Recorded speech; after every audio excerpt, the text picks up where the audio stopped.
Chen stood in the lobby of San Francisco's family court building, rain hammering the windows like accusations. Her hands trembled as she clutched the custody modification papers, her ex-husband's latest weapon disguised as concern for their daughter's welfare. "Your Honor," his attorney had said 2 hours ago, voice dripping with practiced sympathy. "Mr. Davis simply wants what's best for Emma. A stable home environment. Ms. Chen's current financial situation, living in a converted storage unit, hardly qualifies as suitable housing for a 7-year-old child." Maya had wanted to scream that the storage unit was temporary, that she'd lost the apartment after refusing to falsify inspection reports on the Bayshore construction project, that choosing integrity over employment shouldn't cost her everything.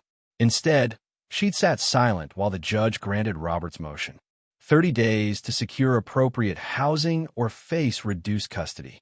30 days to prove she could provide stability when her bank account held $342 and her phone buzzed with rejection emails from every architecture firm in the Bay Area. Emma's small hand found hers as they descended the courthouse steps. Her daughter's backpack, decorated with hand-drawn dragons, hung heavy with everything that mattered. Homework, the stuffed rabbit Grandma Lynn had sent from Taiwan before the dementia made her forget she had a granddaughter, and the acceptance letter from Chen Academy that Maya couldn't afford to accept.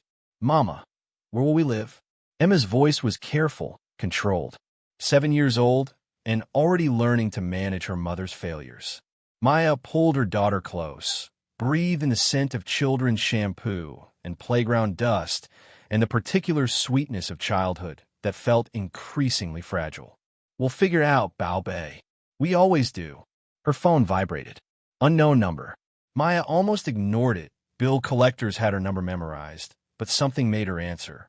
The voice that emerged was ancient, formal, carrying an accent that placed it somewhere between mainland China and old San Francisco. "Miss Chen, I am Attorney Wu, executor of your great aunt's estate. Lin Shuhua. I believe you knew her as Aunt Shu." Maya's breath caught. Aunt Shu had been her grandmother's sister, the family storyteller who'd immigrated to America in 1949 with nothing but a jade pendant and stories about temples that wrote prayers in smoke. She died 3 months ago. Maya had missed the funeral, couldn't afford the flight to Sacramento. "I remember her. Your great-aunt left you property in her will. The estate sale concluded yesterday. All items were sold to settle debts, except one parcel the auction company couldn't sell. No bidders. I'm required to offer it to next of kin before the county claims it." Maya's architectural training immediately flagged the word parcel as potentially worthless lot. What kind of property? "A structure in the Sierra Nevada foothills. Cypress Valley." The auction listing described it as historic temple, severe disrepair, no utilities, access road destroyed. Starting bid was $1. No one bid. $1. The symbolic amount that said even charity couldn't save this place. Why would Aunt Shu own a temple? Attorney Wu's pause carried decades of unspoken family history. Your great-aunt bought it in 1985 for $20 from a bankruptcy trustee. She visited once a year, every year for 39 years. Brought offerings, burned incense, maintained vigil for something she never explained. Emma tugged Maya's sleeve. "Mama, what's a temple?" Maya covered the phone. "A special building where people pray. Like church." "Similar, Bao Bei." Attorney Wu continued. "The property comes with 1 acre of land, all structures as is, and a lockbox your great-aunt left with instructions. For the granddaughter who remembers how smoke carries prayers. I'm required to ask, do you want it? Otherwise, the county takes possession Friday." Maya thought about the custody hearing, the judge's directive, the storage unit that technically violated residential codes, the 30 days ticking down to potential disaster. A structure, any structure, would be something, an address that wasn't storage unit B, 47, a place with walls, however damaged, evidence of trying, however desperate. How much to accept it? No cost. Transfer of deed is covered by estate funds. You'd be responsible for property taxes, currently delinquent at $847. and any liens against the property. $847 plus unknown liens. Maya had $342 to her name. What kind of liens? County Code Enforcement filed notices in 2019 for structural violations, illegal dumping, and hazardous materials. Total claimed damages, $18,000. Maya's stomach dropped. Aunt Shu had left her a trap. A property so damaged it came with debt that would follow Maya into bankruptcy court. I can't afford $18,000 in liens. The liens attached to the property, not the heir. You could accept the deed, assess the situation, and if it's truly hopeless, sign it over to the county. You owe nothing. Emma was drawing on the back of the custody papers with a pen she'd found in the courthouse lobby. Dragons breathing smoke that transformed into flowers. Her daughter's recurring image, destruction becoming beauty. Maya thought about Aunt Shu visiting every year for 39 years. Burning incense in a temple no one else wanted. Maintaining vigil for something unnamed. If I accept, how long do I have before the county acts on the liens? 90 days from date of transfer. They'll send notice to the address on file. 90 days. Longer than the 30 she'd been given to prove housing stability. Long enough to show the judge she had an address, a property, evidence of forward motion, even if the destination was disaster. I'll take it. I'll prepare the deed transfer. It can be ready Friday. You'll need to collect the lockbox from my office. He provided an address in Sacramento's Chinatown. Ms. Chen, your great-aunt's final words to me were, "Tell Maya the smoke still writes. She'll understand when she needs to." The call ended. Maya stood in the rain with Emma's hand in hers, holding custody papers on one side and her daughter's dragon drawings on the other. "Mama, who is that?" "Someone who left us a gift, Bao Bei. A place to stay. Like a house. Like a temple." Emma's eyes went wide with the particular excitement children reserve for concepts they don't understand but know are important. "Can I see it?" "Soon. First we need to pick up some papers." They walked back to Maya's 14-year-old Honda, parked 3 blocks away because courthouse parking cost $12. The car held everything they owned, clothes in trash bags, Maya's architectural drafting tools, Emma's school supplies, the camping gear that had become their furniture. Maya's phone buzzed again. Email from Robert's attorney. Subject: Custody Modification Timeline. The message outlined a proposed schedule. Emma would stay with her father during the week, Maya getting alternating weekends until housing situation stabilizes. Translation: Robert was already planning permanent primary custody, using Maya's poverty as leverage.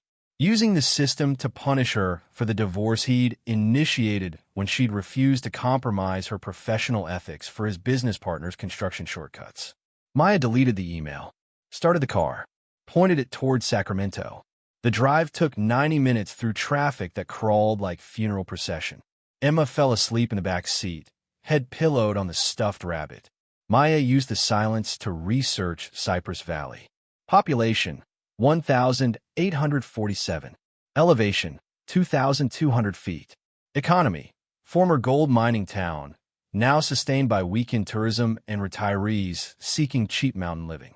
The county website showed Cypress Valley as one of several small communities served by a single sheriff's deputy and a volunteer fire department.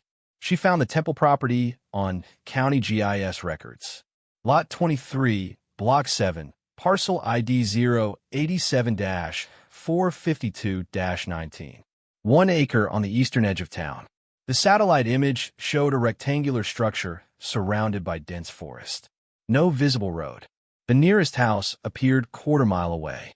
The tax records listed the owner as Lin Shuhua, trustee, Temple of Ascending Smoke. Temple of Ascending Smoke.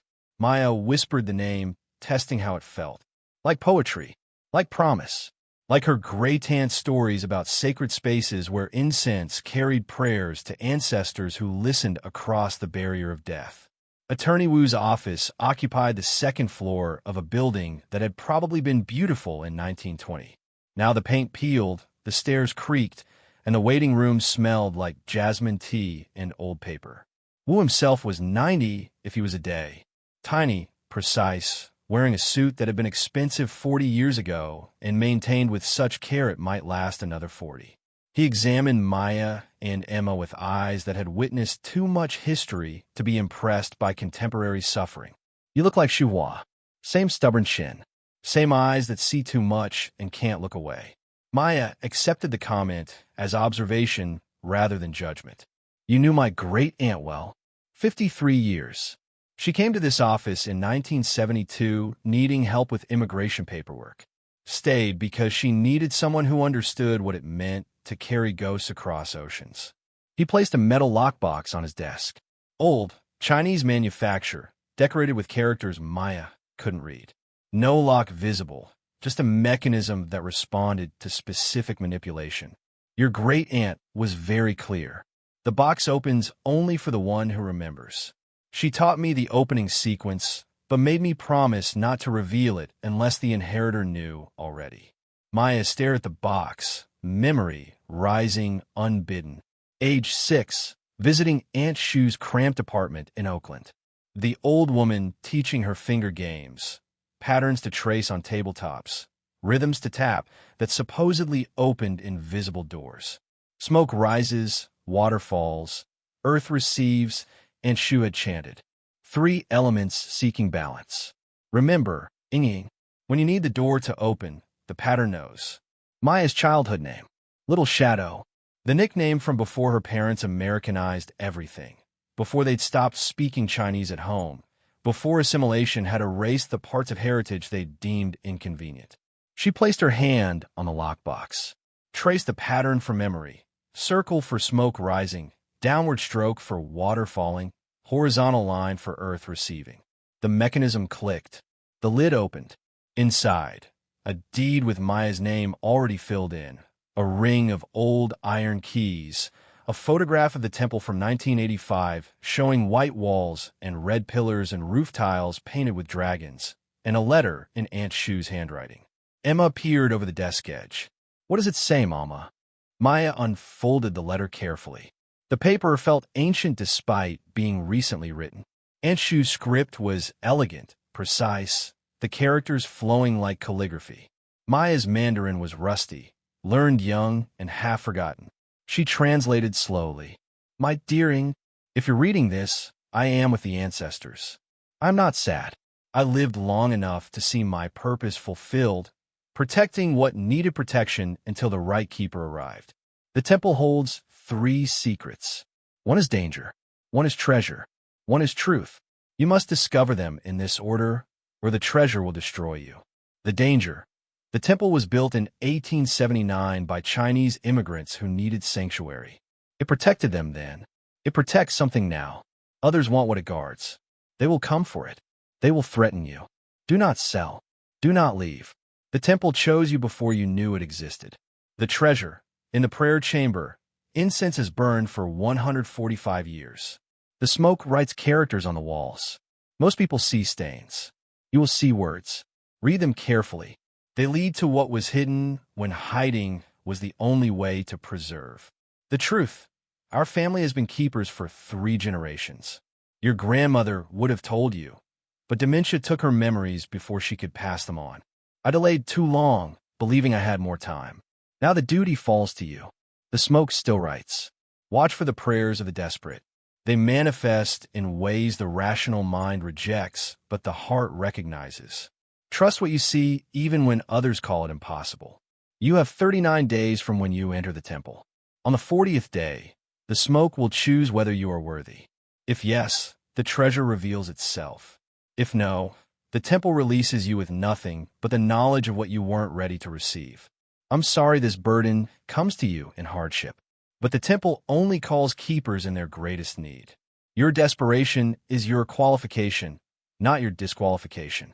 With love across the barrier of death, Aunt Shu. Maya read it twice, 3 times. The words refusing to make sense, while simultaneously feeling more true than anything she'd heard in court that morning.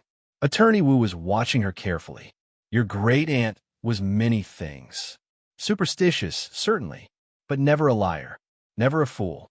Whatever she believed about that temple, she believed with conviction that shaped 40 years of her life. She's telling me there's hidden treasure in an abandoned building. Maya's architect brain cataloged the impossibility. That's insane. Is it more insane than working yourself to bankruptcy rather than compromise ethics? Is it more insane than losing your child to a man who values money over integrity? The words landed like physical blows. Maya had never met this man before, yet he knew. Had known, probably, from the moment she accepted a property worth -$18,000. Emma tugged her sleeve. Mama, can we go see the temple? I want to see where smoke writes. Wu smiled at Emma with grandfatherly warmth that transformed his severe features. Smart child, asking the right questions. He pulled something else from his desk drawer, a small jade pendant on a silk cord. Your great-aunt left this for Emma. Said the temple would need the next generation's eyes when the time came. The pendant was carved with 3 characters Maya had learned as a child: smoke, prayer, truth. The jade was old, imperial green, worth perhaps $500 if authenticated. Emma held it reverently. It's beautiful. It's protective. Wu's tone had shifted to something formal, ritualistic. Jade guards against spiritual harm, against those who would use desperation as weapon, against forgetting who you are when the world tells you you're worthless. He stood, signaling the meeting's end. The temple is 3 hours northeast. The town's only motel is the Cypress Inn. Tell Maggie Chen I sent you. She's distant cousin, 7th or 8th removed. She'll give you the family rate. How much is family rate? $30 a night. Cash. She doesn't trust credit cards. $30. Maya could afford maybe 3 nights before money ran out completely. Wu seemed to read her calculation. Your great-aunt paid the motel a year in advance. Room 7. It's yours as long as you need it while deciding about the temple. Maya's throat tightened. And she would plan this. Had known Maya would come broke and desperate. Had prepared a safety net woven from cheap motel rooms and mysterious letters and property that came with more questions than answers. Why me? She had other family. Closer family. Wu's expression was sad, knowing. She said you're the only one who still remembered how to see smoke, write characters. The only one who hadn't assimilated so completely that you lost the ability to believe in things that can't be measured. They left with the lockbox, the keys, the deed, and a photograph of a temple that had probably collapsed into ruin decades ago. Maya's phone showed 4:37 p.m. Emma needed dinner. Maya needed to call Robert's attorney and update her address before he filed paperwork claiming she was homeless. The drive to Cypress Valley took them deeper into mountains that felt increasingly remote. Highway turned to state road, turned to county route, turned to something barely wider than a driveway. Pine trees pressed close, their shadows long in the dying light. Emma woke as they passed the town limit sign. Cypress Valley, elevation 2,200 feet, founded 1851, population 1,847. Someone had spray-painted underneath, 1,843, for move to somewhere with Wi-Fi. The town consisted of one main street, a general store with hand-painted Chen's Market sign, a post office that doubled as town hall, a diner advertising world-famous coffee, only coffee for 30 miles. 3 churches representing denominations that had probably stopped speaking to each other a century ago. And at the far end of Main Street, the Cypress Inn, a 2-story building that leaned slightly to the left like it was listening to something the forest was saying. Maya parked in the gravel lot. The motel's neon sign buzzed with electricity that sounded like warning or welcome, depending on how desperate you were to interpret it. The office smelled like sandalwood incense, and the particular kind of cooking that said someone had been making the same recipes for 60 years and saw no reason to change. A woman emerged from the back room, 70s, maybe 80s, wearing a floral print dress and slippers that had conformed perfectly to her feet over decades of use. You're Maya. Not a question. Attorney Wu called. Said Shuhua's great-niece was coming. Said you'd look lost and stubborn in equal measure. I'm looking for room 7. Maggie Chen's eyes, sharp despite their age, tracked from Maya to Emma to the Honda packed with everything that said homeless, trying very hard to look temporary. Wu said a year prepaid. That's what Shuhua arranged. But I'm telling you now, Years up November 15th. After that, we talk about what comes next. November 15th was 11 months away. Maya had 30 days to prove housing stability. 11 months sounded like a lifetime. Thank you. Maggie handed over a key. Actual metal key, no plastic card, no electronic anything. Room 7 was on the second floor, facing the forest. Inside, 2 double beds with quilts that had seen better decades. A bathroom with fixtures from 1972, a window that probably didn't seal properly, and a hot plate with posted instructions. No cooking after 10 p.m. or before 6 a.m. No popcorn ever. It sets off the smoke detectors. It was the most beautiful room Maya had ever seen. Emma claimed the bed by the window, already arranging her stuffed rabbit and dragon drawings. "Mama, can we eat dinner?" The diner's menu offered exactly 3 things: burgers, breakfast all day, and something called Mountain Surprise that the waitress warned only locals ordered. Maya got 2 burgers, fries, coffee for herself, milk for Emma. Total, $18.47 plus tip. Her remaining cash, $293.53. They ate while Emma chattered about dragons and temples and whether smoke could really write words or if great and shoe meant something else. Maya made appropriate responses while her mind circled the impossible situation. She had housing, technically, had an address to report to the court, had 30 days before the custody hearing reconvened, had 90 days before the county acted on property liens, had supposedly 39 days before the temple decided if she was worthy of whatever treasure Aunt Shu believed existed. Time limits stacking like architectural blueprints, each one demanding different things, all of them converging towards some moment when everything would either resolve or collapse completely. Her phone buzzed. Text from Robert's attorney. Need updated address for custody documents. Maya typed back, Cypress Inn, Room 7, 147, Main Street, Cypress Valley, California, 95713. The response came immediately. This is a motel. It's temporary housing while I prepare my inherited property for habitation. Judge won't consider a motel permanent residence. The property deed transferred to my name today. It's a temple on 1 acre of land. I'll have photos and documentation ready for the hearing. A long pause. Then, we'll need proof the property is actually habitable. Maya stared at the text, at the challenge wrapped in legal language. Robert's attorney was already planning how to disqualify the temple, already assuming Maya had inherited worthless disaster. They weren't wrong, but they weren't right either. Not yet. You'll have proof. Emma had fallen asleep with ketchup on her chin and the jade pendant clutched in her hand. Maya carried her daughter to the motel room, tucked her in, stood at the window watching the forest where somewhere hidden in the darkness was a temple that supposedly held treasure and danger and truth. Aunt Shu's letter had said 39 days. Maya had 30 days before the custody hearing. 9 days of overlap. 9 days where success meant saving everything. Failure meant losing her daughter to a man who'd systematically dismantled her life because she'd chosen integrity over convenience. Her phone showed 9:47 p.m. Too late to call anyone. Too early to sleep. Maya pulled out her laptop, began researching. Temple of Ascending Smoke. The name appeared in exactly 3 places online. A 1985 historical registry listing it as culturally significant Chinese immigrant heritage site. A 2019 County Code enforcement notice threatening demolition for safety violations, and a 2021 newspaper article about Cypress Valley's declining population mentioning the old Joss House on the edge of town that nobody remembers the purpose of anymore. Joss House, the Gold Rush era term for Chinese temples. Places where immigrant workers burned incense, made offerings, prayed to ancestors who'd never see the gold fields their descendants died digging.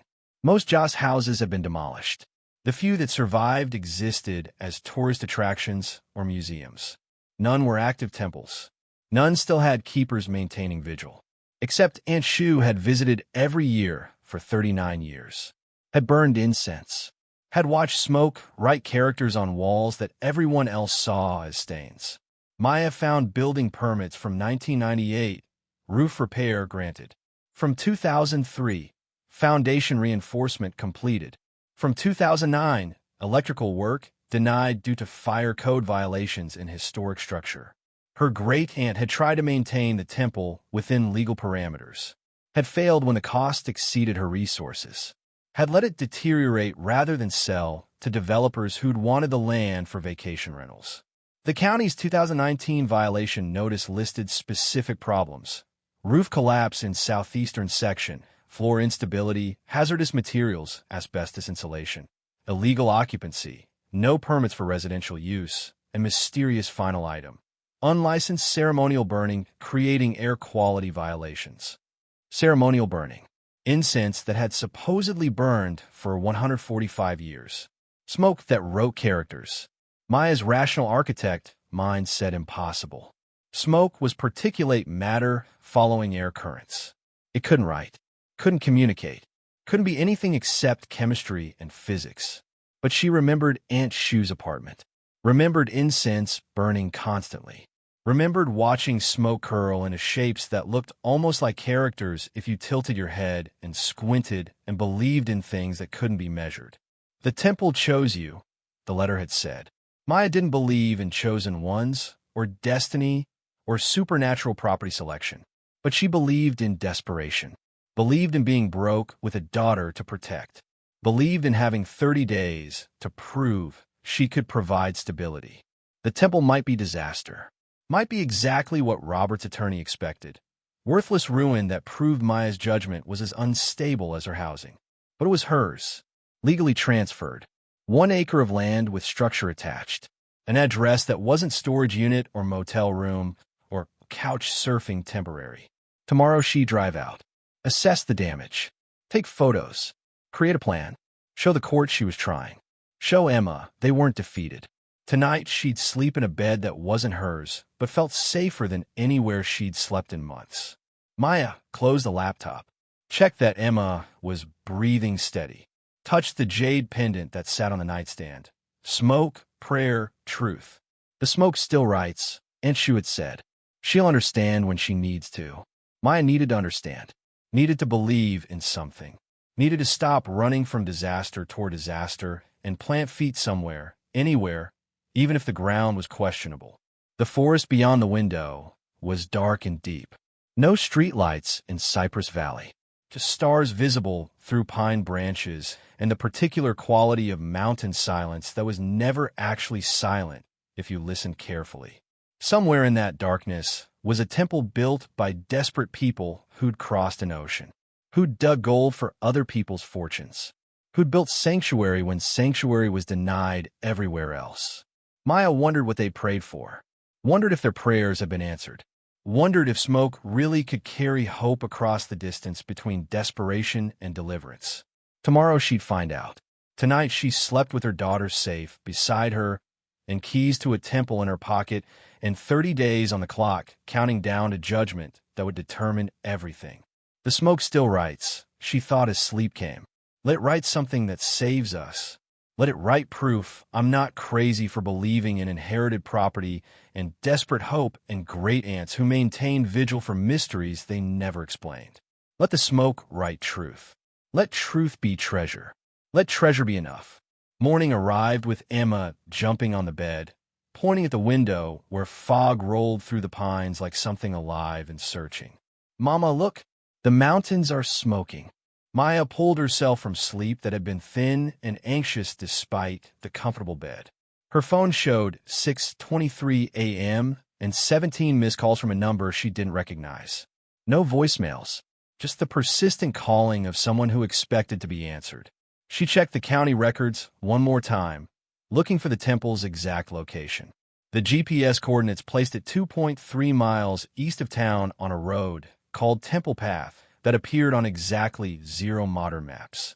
Maggie Chen was already in the motel office when Maya came down, brewing coffee that smelled like it could strip paint.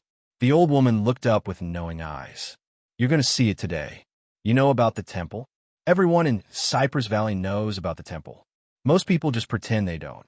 Maggie poured coffee into a chipped mug decorated with faded Chinese characters. Your Aunt She used to stop here every year on her way up the mountain. Always brought offerings, oranges, rice wine, incense. Always came back looking lighter somehow, like she'd set down weight she'd been carrying. Did she ever tell you what was up there? Maggie's expression went distant. Once. Must have been 2010, maybe 2011. She'd had wine with dinner, loosened her tongue. Said the temple was built to hold prayers, too dangerous to release. Said Chinese workers in the gold fields had prayed for vengeance against the men who treated them like animals. Prayed for justice that would never come through legal means. Prayed with so much rage that the smoke turned black and the temple keepers got scared. Maya felt something cold settle in her stomach. Scared of what? Scared the prayers would manifest. Scared rage, given form, might destroy more than it saved. So, the keepers changed the temple's purpose. Instead of releasing prayers to heaven, they trapped them, stored them in the walls. Let the smoke write the words, but never let the words leave.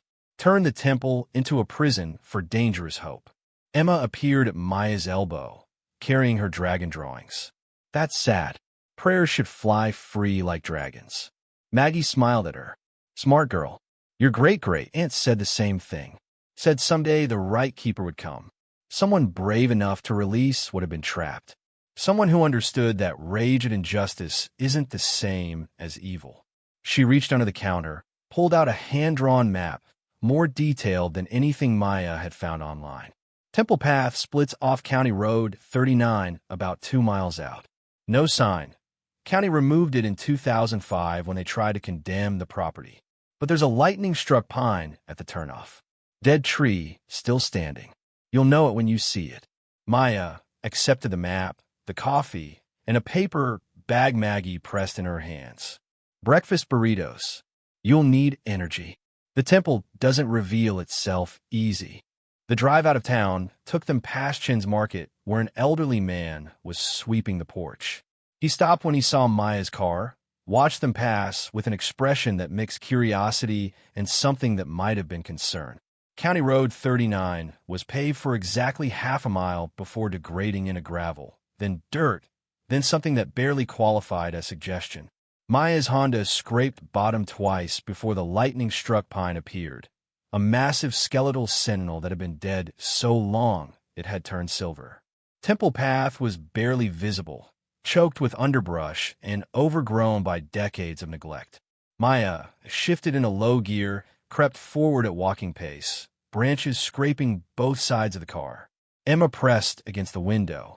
It's like a fairy tale. The hidden kingdom nobody remembers.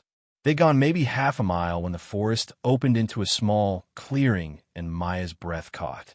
The Temple of Ascending Smoke stood against the mountainside like something that had grown there rather than being built. The photograph from 1985 had shown white walls and red pillars. Reality showed walls gone gray with weather, pillars faded to rust, roof tiles missing in patches that let sky show through like wounds. But it was standing. Against all probability, structural integrity that shouldn't exist, the temple remained upright and essentially intact. Maya the architect saw the damage immediately. Southern wall bowing outward from water intrusion, foundation settling unevenly, obvious rot in the support beams. But beneath the deterioration, the bones of the structure were solid. Mortise and tenon joinery, post and beam construction that had been built by people who understood how mountains moved and designed accordingly. Emma was already out of the car, running toward the entrance. Maya caught her arm gently. Wait, Baobei. We need to be careful. The building might not be safe. The main door was red lacquer, gone rust-dark, decorated with door gods whose painted faces had faded to ghosts of themselves. The lock was modern, industrial padlock through a chain that looked brand new. Maya tried each key from Aunt Shu's ring. The third one clicked. The chain fell away with a sound like permission granted. The door opened on hinges that should have screamed with rust, but moved smoothly, silently, like they'd been oiled recently. Impossible since Aunt Shu had died 3 months ago. The interior was dark, illuminated only by sunlight through broken roof sections. Maya's phone flashlight revealed a space approximately 40 feet square. The floor was stone, dusty but intact. The walls were wood, covered in something that looked like soot stains but formed patterns too deliberate to be random. And in the center, on a stone altar, an incense burner sat surrounded by ashes that looked fresh despite the temple's abandonment. Emma moved toward it with the fearlessness of children who haven't learned to doubt what they see. "Mama, there's smoke." "There can't be smoke, baby. Nobody's been here for months." But Emma was right. A thin thread of smoke rose from the burner, curling upward in patterns that moved independent of air currents. Maya approached slowly, architect brain insisting this was impossible while her eyes reported otherwise. The incense stick in the burner was burned down to a stub, maybe 1 inch remaining. Still glowing, still producing smoke that rose and twisted and formed shapes against the wall behind the altar. Shapes that looked almost like characters. Maya pulled out her phone, tried to photograph it. The camera captured smoke, captured walls, but the shapes refused to resolve in the digital image. Just smoke being smoke, just stains being stains. But when she looked with her eyes instead of the camera lens, the patterns were undeniable. Chinese characters formed in smoke, lingered on the walls, faded slowly as new ones formed. Emma pointed. "That one means help. Grandma taught me before she forgot things." Maya's mother had taught Emma basic characters before dementia had stolen language. Maya's own reading was limited, but Emma was right. The character forming in smoke was help. Another form beside it. Justice. Then more, faster. Vengeance. Freedom. Rage. The smoke was writing. Not metaphorically, not symbolically. Literally writing characters that formed and faded in continuous flow like scrolling text made of prayer and particulate matter. Maya's hand shook as she pulled out Aunt Shu's letter, read again. In the prayer chamber, incense is burned for 145 years. The smoke writes characters on the walls. Most people see stains. You will see words. "I see words, Mama." Emma's voice was hushed with wonder. So many words. They're sad words. Angry words. People praying for things they needed very badly. Maya circled the altar slowly, watching the smoke write prayers that had been burning since 1879. Hundreds of characters. Thousands maybe. Layer upon layer of desperate hope trapped in walls that had been designed to contain rather than release. Her architect training kicked in. She examined the structure with professional detachment, noting the ventilation system built into the walls, deliberate channels that pulled smoke inward rather than up and out. The design was intentional. Someone had engineered this temple to capture smoke, to store it in the walls, to preserve prayers in physical form. The walls themselves were covered in characters. Not just the fresh smoke from the current incense, but stains that had accumulated over 145 years. A palimpsest of prayers written in smoke and soot and the desperate breath of people who'd had nowhere else to turn. Maya touched the wall gently. The surface was rough, built up with layers of accumulated smoke that had petrified over time into something almost solid. Her fingers came away gray with ash that felt warm despite the temple's cold interior. A sound outside made her turn. A truck had pulled into the clearing. Expensive pickup, too clean for mountain roads, belonging to someone who drove dirt roads for recreation rather than necessity. A man stepped out. Late 50s, expensive outdoor wear, the kind of casual that cost more than Maya's car. He approached with the confidence of someone who'd never been told no by anyone who mattered. "Ms. Chen?" "Robert Drummond. I represent Drummond Development Corporation." Maya's blood went cold. Drummond. The same surname as the developer she'd refused to work with in San Francisco. The same company whose fraudulent permits she'd exposed. "Let me guess. Cousin? Brother?" Drummond smiled without warmth. "Nephew. Thomas Drummond was my uncle. He spoke very poorly of you before the regulatory board shut down his Bayshore project. Cost him $20 million and his reputation. He was quite disappointed. He cost himself $20 million by falsifying safety reports. I just refused to help him." Perspective. Drummond shrugged, like moral complexity was quaint. "I'm here about your property. Beautiful piece of land.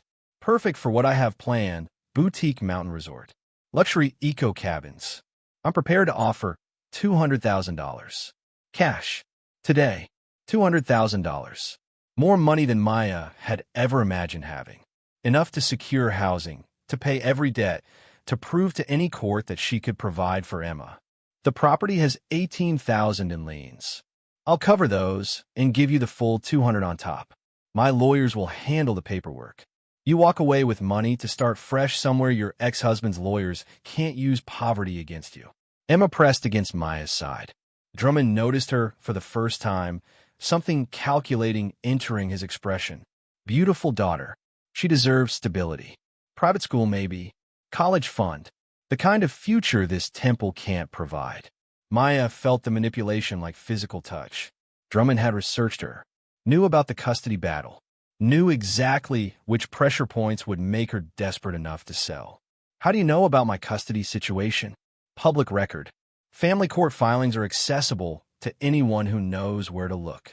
Your ex-husband's attorney has been very thorough in documenting your financial instability, which meant Robert and his lawyer were either sharing information with Drummond or Drummond had his own sources. Either way, the coordination felt like conspiracy. Why does Drummond Development care about 1 acre of abandoned temple? We don't care about the temple. We care about the land. The temple can be relocated to a museum if it has historical value. But this location, he gestured at the mountain rising behind them, sits at the convergence point of 3 watersheds. Perfect for luxury development. Views in every direction. I've been acquiring parcels in this valley for 12 years. Yours is the last piece.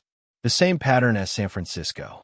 Drummond Development systematically buying land, consolidating control, preparing for projects that would transform character into capital. My great-aunt refused to sell for 40 years. Your great-aunt was sentimental. You're practical. You need money. I'm offering far more than this property is worth in its current condition. Everyone benefits. Maya looked at the temple, at the smoke still writing prayers on walls that had held desperate hope for a century and a half. At Emma clutching the jade pendant, watching the smoke form characters she was just learning to read. No. Drummond's smile tightened. No. The property isn't for sale. Ms. Chen, be reasonable. You can't possibly intend to live here. The building is structurally unsound. No utilities. No legal occupancy permit. The county will condemn it within 90 days when the lien deadline passes. Then I have 90 days to repair it. With what money?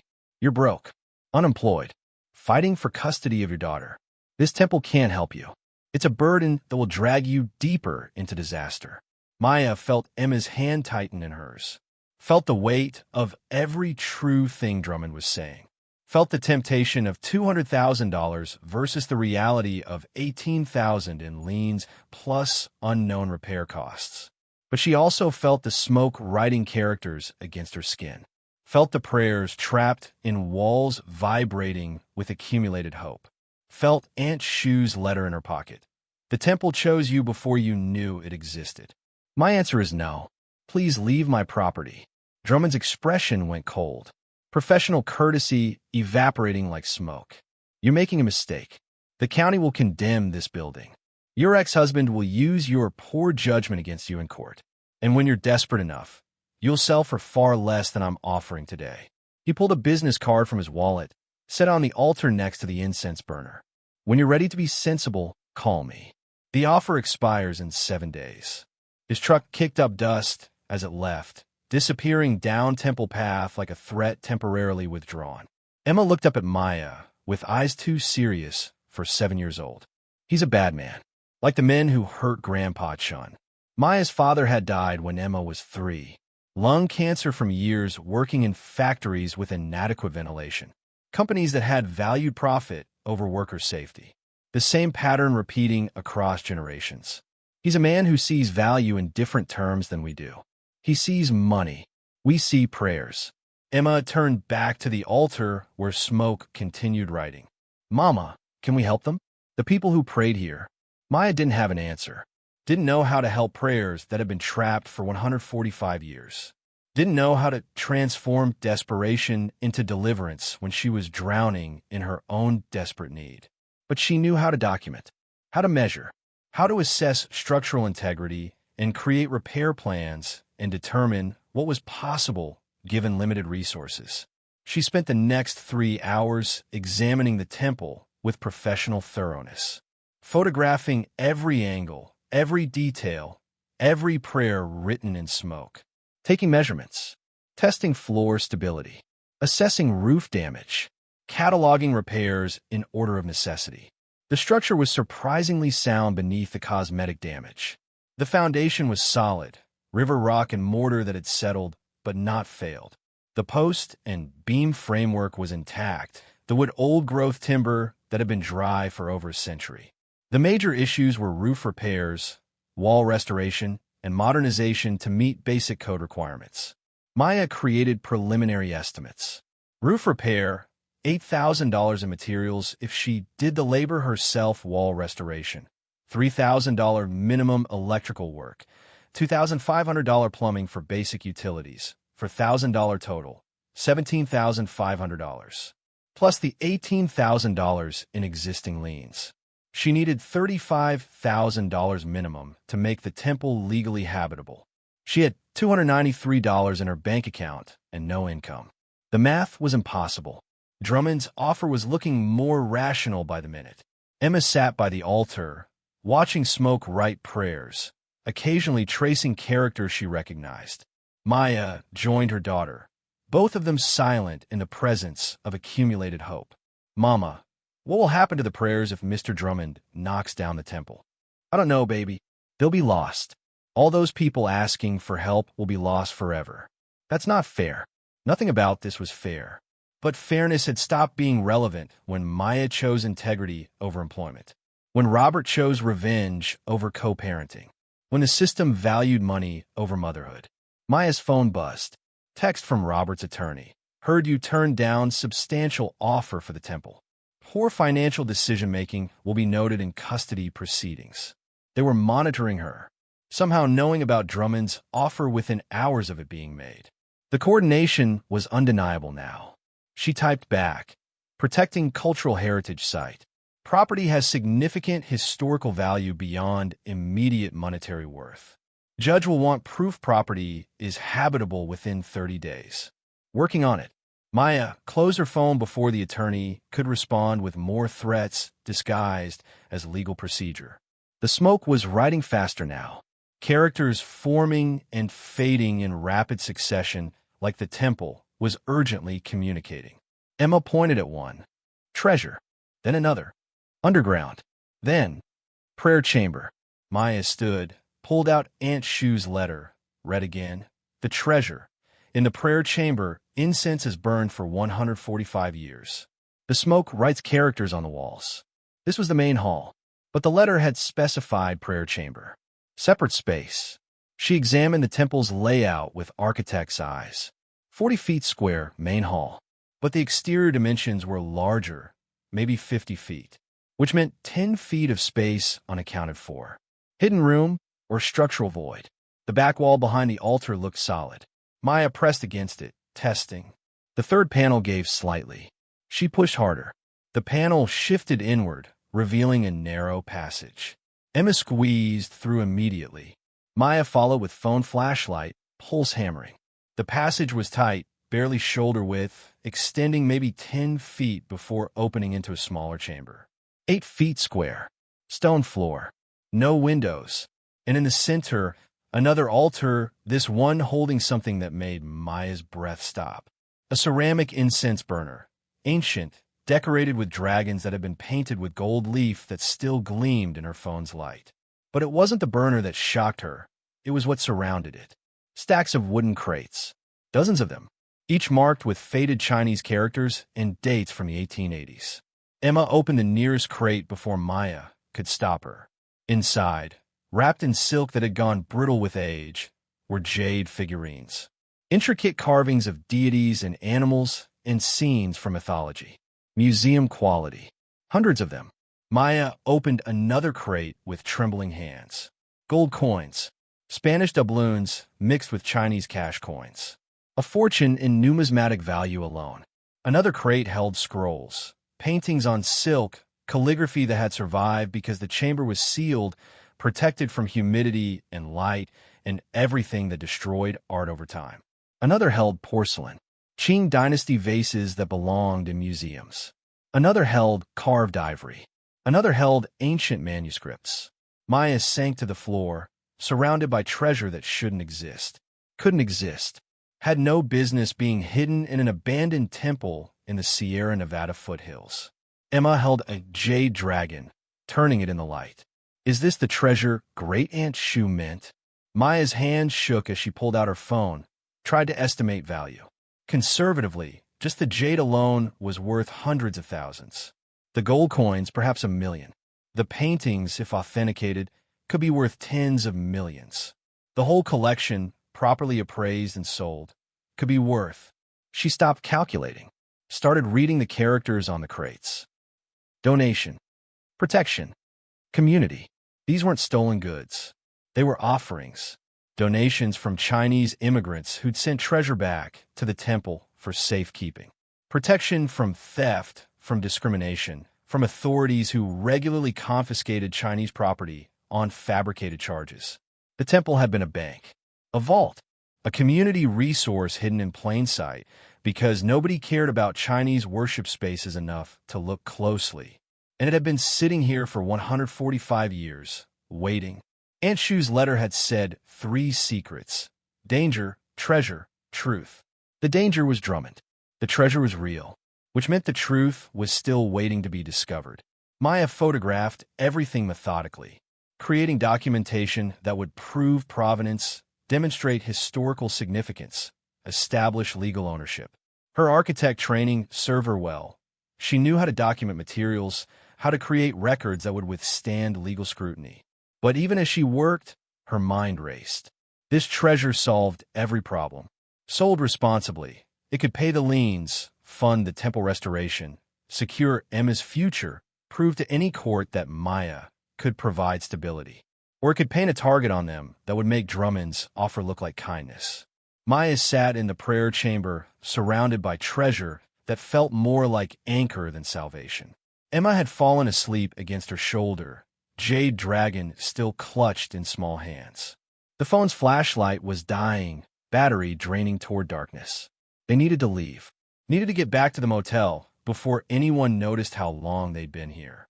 Before Drummond or his associates decided to investigate what had kept them at the temple for 5 hours. But Maya couldn't stop staring at the crates, at proof that desperate people had trusted this place with everything they valued, at legacy that had survived because someone, generations of someone's, had chosen protection over profit. Her phone buzzed. 1 bar of signal, barely enough for a text to squeeze through. Unknown number. Saw you at the temple today. Be careful. The smoke protects what it holds. R.I.P. Shuhua. Maya's pulse spiked. She checked the number, local area code, but when she tried calling back, it went straight to generic voicemail. Someone was watching. Someone who knew Aunt Shu. Someone who understood the temple held more than prayers. She woke Emma gently. Time to go, Bao Bei. We'll come back tomorrow. Can I bring the dragon? Maya started to say no, then reconsidered. The jade was legally hers now. The entire collection was hers through inheritance. Taking one piece was retrieving her own property. Yes, but we don't tell anyone about what we found. Not yet. This stays our secret. Emma nodded with the gravity children show when entrusted with adult responsibilities. They locked the prayer chamber, sealed the passage, checked that the main temple showed no obvious signs of disturbance. The drive back to town took them through sunset that painted the mountains in shades of copper and blood. Maya's mind wouldn't stop calculating. The treasure changed everything. Changed the math from impossible to merely difficult. Changed her position from desperate to strategic. But also made her dangerous. To Drummond. To anyone who'd been planning to acquire the property for pennies. To people who wouldn't hesitate to use violence if peaceful means failed. The Cypress and parking lot held 3 more vehicles than that morning. Weekend tourists arriving from mountain hiking. Maya carried sleeping Emma upstairs, locked the door, pushed the dresser against it for additional security. Only then did she let herself examine the jade dragon properly.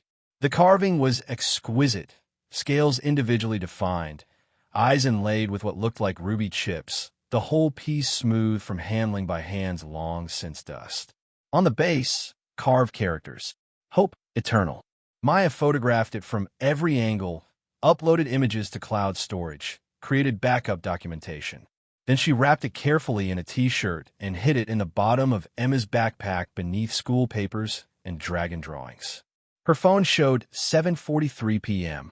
The day had evaporated into assessment and discovery and choices that would cascade into consequences she couldn't fully predict. She needed expert opinion, needed someone who could authenticate the treasure, estimate value, advise on legal disposition of culturally significant artifacts. But everyone she contacted would become part of the chain of knowledge. Everyone who knew became potential security risk. Maya pulled up her laptop, began researching Asian art specialists. Found Dr. Patricia Wong at UC Berkeley, professor of Chinese art history, expert in Qing dynasty artifacts, published author on Chinese immigrant heritage sites. She drafted an email carefully.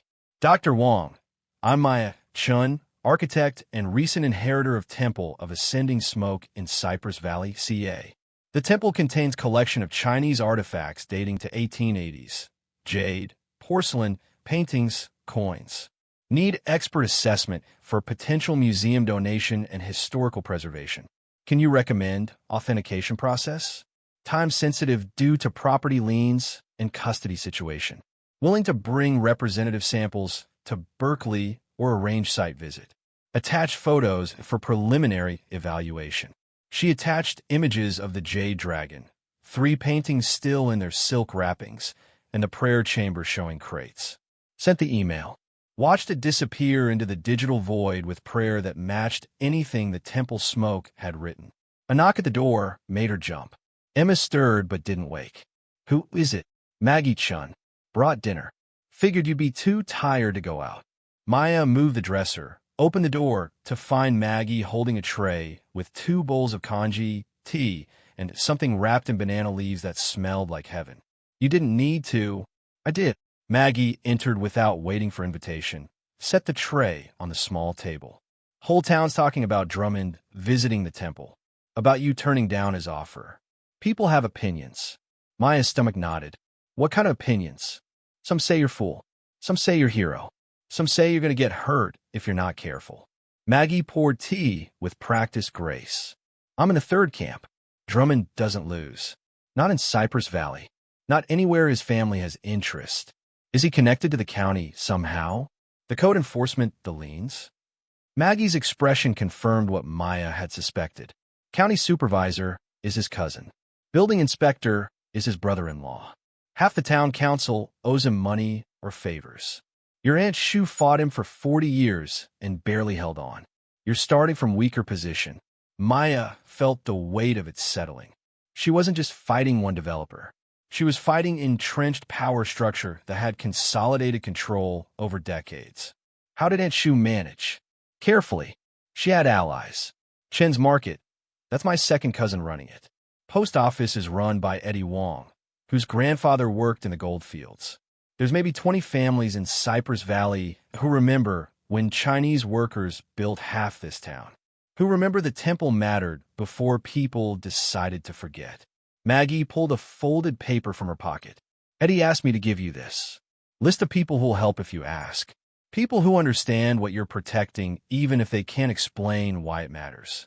The list held 12 names with phone numbers. Maya recognized none of them but felt gratitude for solidarity from strangers. Why are they willing to help me? Because your Aunt Shu helped them. When Eddie's mother was dying and the hospital wouldn't take her insurance, Shuhua paid cash. When Chen's Market almost went under in 2008, Shuhua bought 6 months of groceries in advance. She spent 40 years building community that developers like Drummond tried to erase. People remember. Maya's throat tightened. Her great-aunt had been more than temple keeper.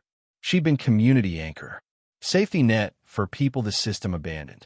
I can't afford to be that generous. I can barely afford to exist. Maggie's smile was knowing. Generosity isn't about money. It's about showing up. Your Aunt Shuhua showed up. Every year. Even when it cost her. Even when people said she was crazy for maintaining vigil over abandoned temple. She showed up. After Maggie left, Maya fed Emma congee when the child woke hungry and disoriented. They ate in comfortable silence, the jade dragon sitting on the nightstand like guardian or witness or both. Maya's laptop chimed. Email from Dr. Patricia Wong, sent at 9:37 p.m. Response time suggesting either insomnia or immediate recognition of significance. Ms. Chen, your photographs are extraordinary. The jade dragon appears to be late Qing dynasty, possibly imperial commission based on ruby inlay technique. Preliminary estimate, $200,000 to $400,000 if authenticated. The paintings, if genuine, could be work of Rinbanian or similar Shanghai schoolmasters. Value, potentially millions each. This collection represents significant cultural heritage. I'm in Sacramento tomorrow for conference. Can visit Cypress Valley Sunday, if convenient. This should not wait. The items need professional conservation immediately. Temperature/humidity fluctuations are causing damage. Please respond with address and best time. Dr. P. Wong. Sunday was 2 days away. Maya typed back. Sunday, 10 a.m. works.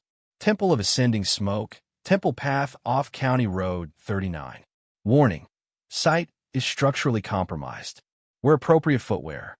Thank you for rapid response. Dr. Wong's reply came within minutes. See you Sunday. Bringing conservation specialist and photographer. Please don't move or unwrap any additional items until we assess. What you have is irreplaceable.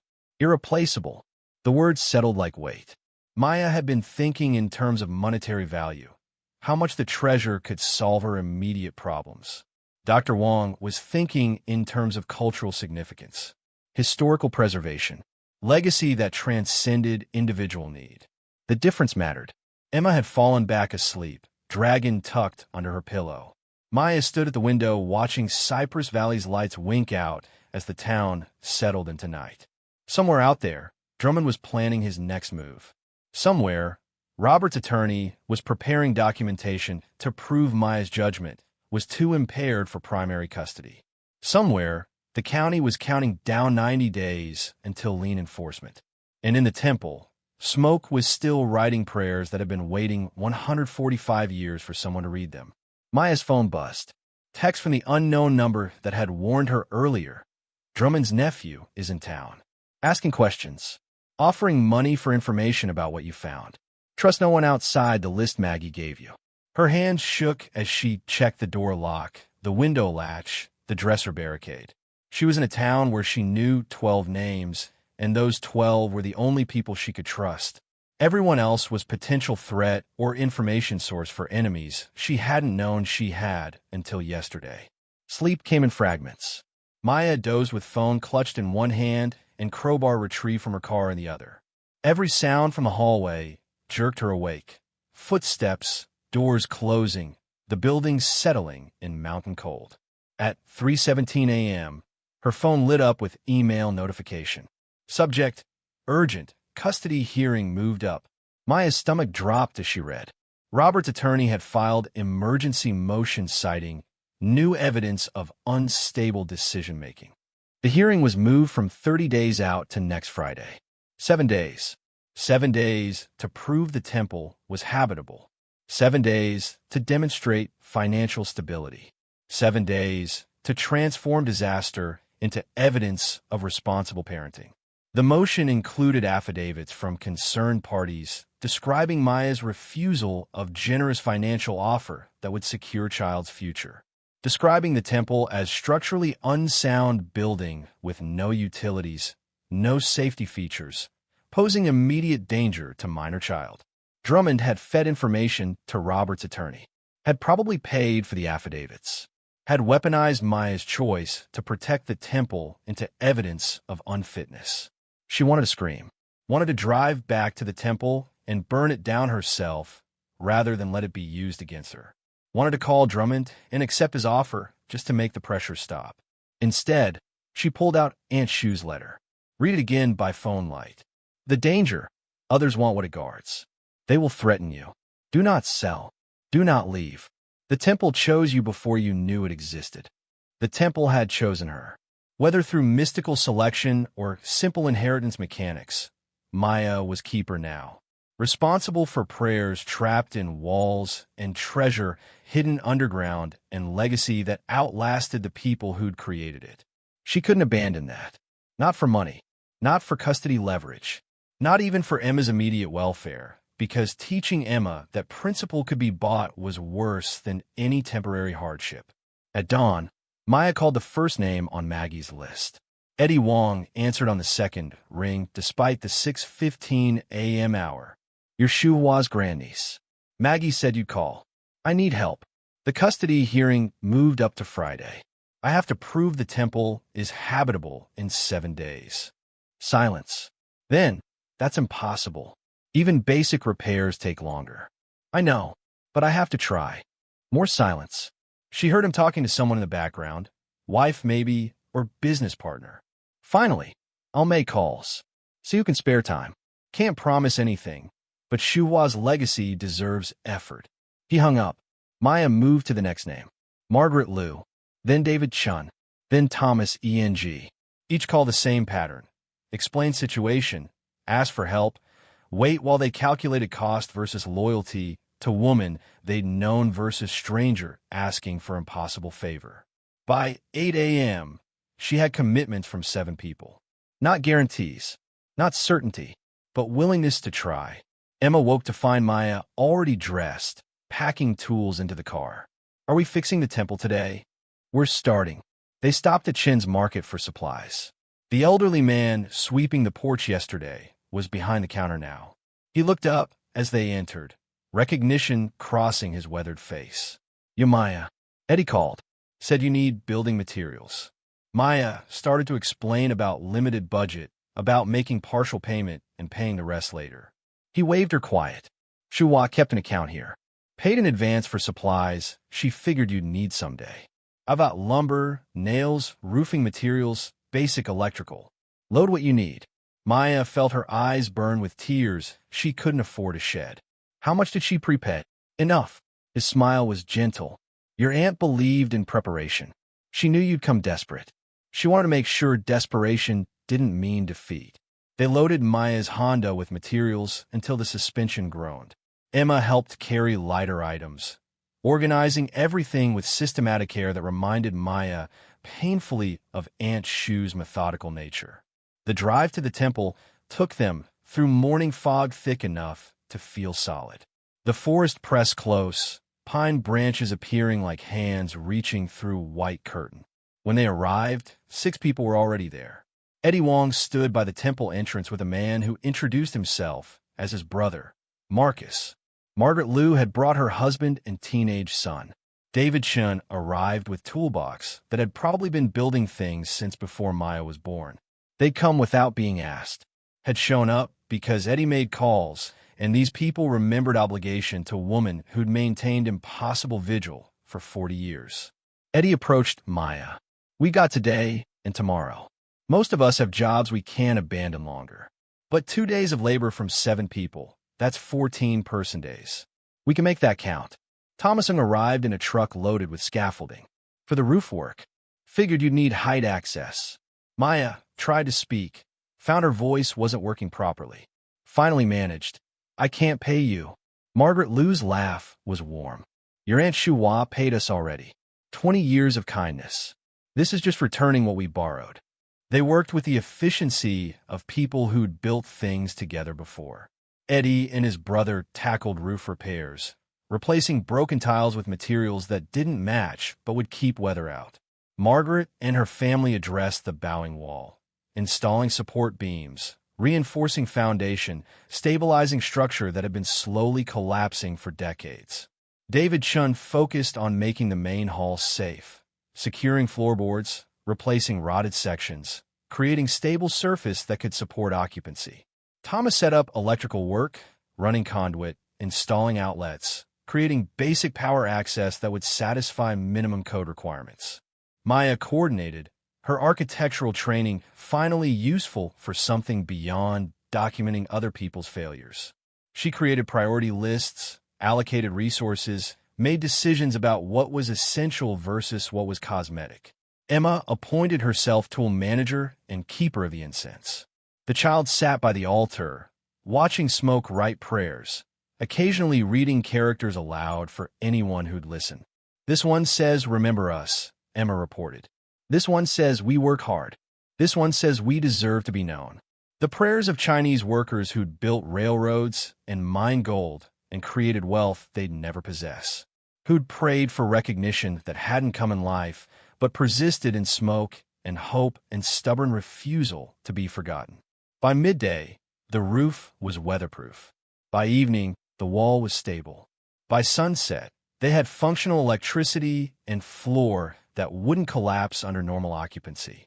Eddie stepped back, assessing their work. "It's not finished, not even close, but it's habitable. You could sleep here tonight without dying. That's something."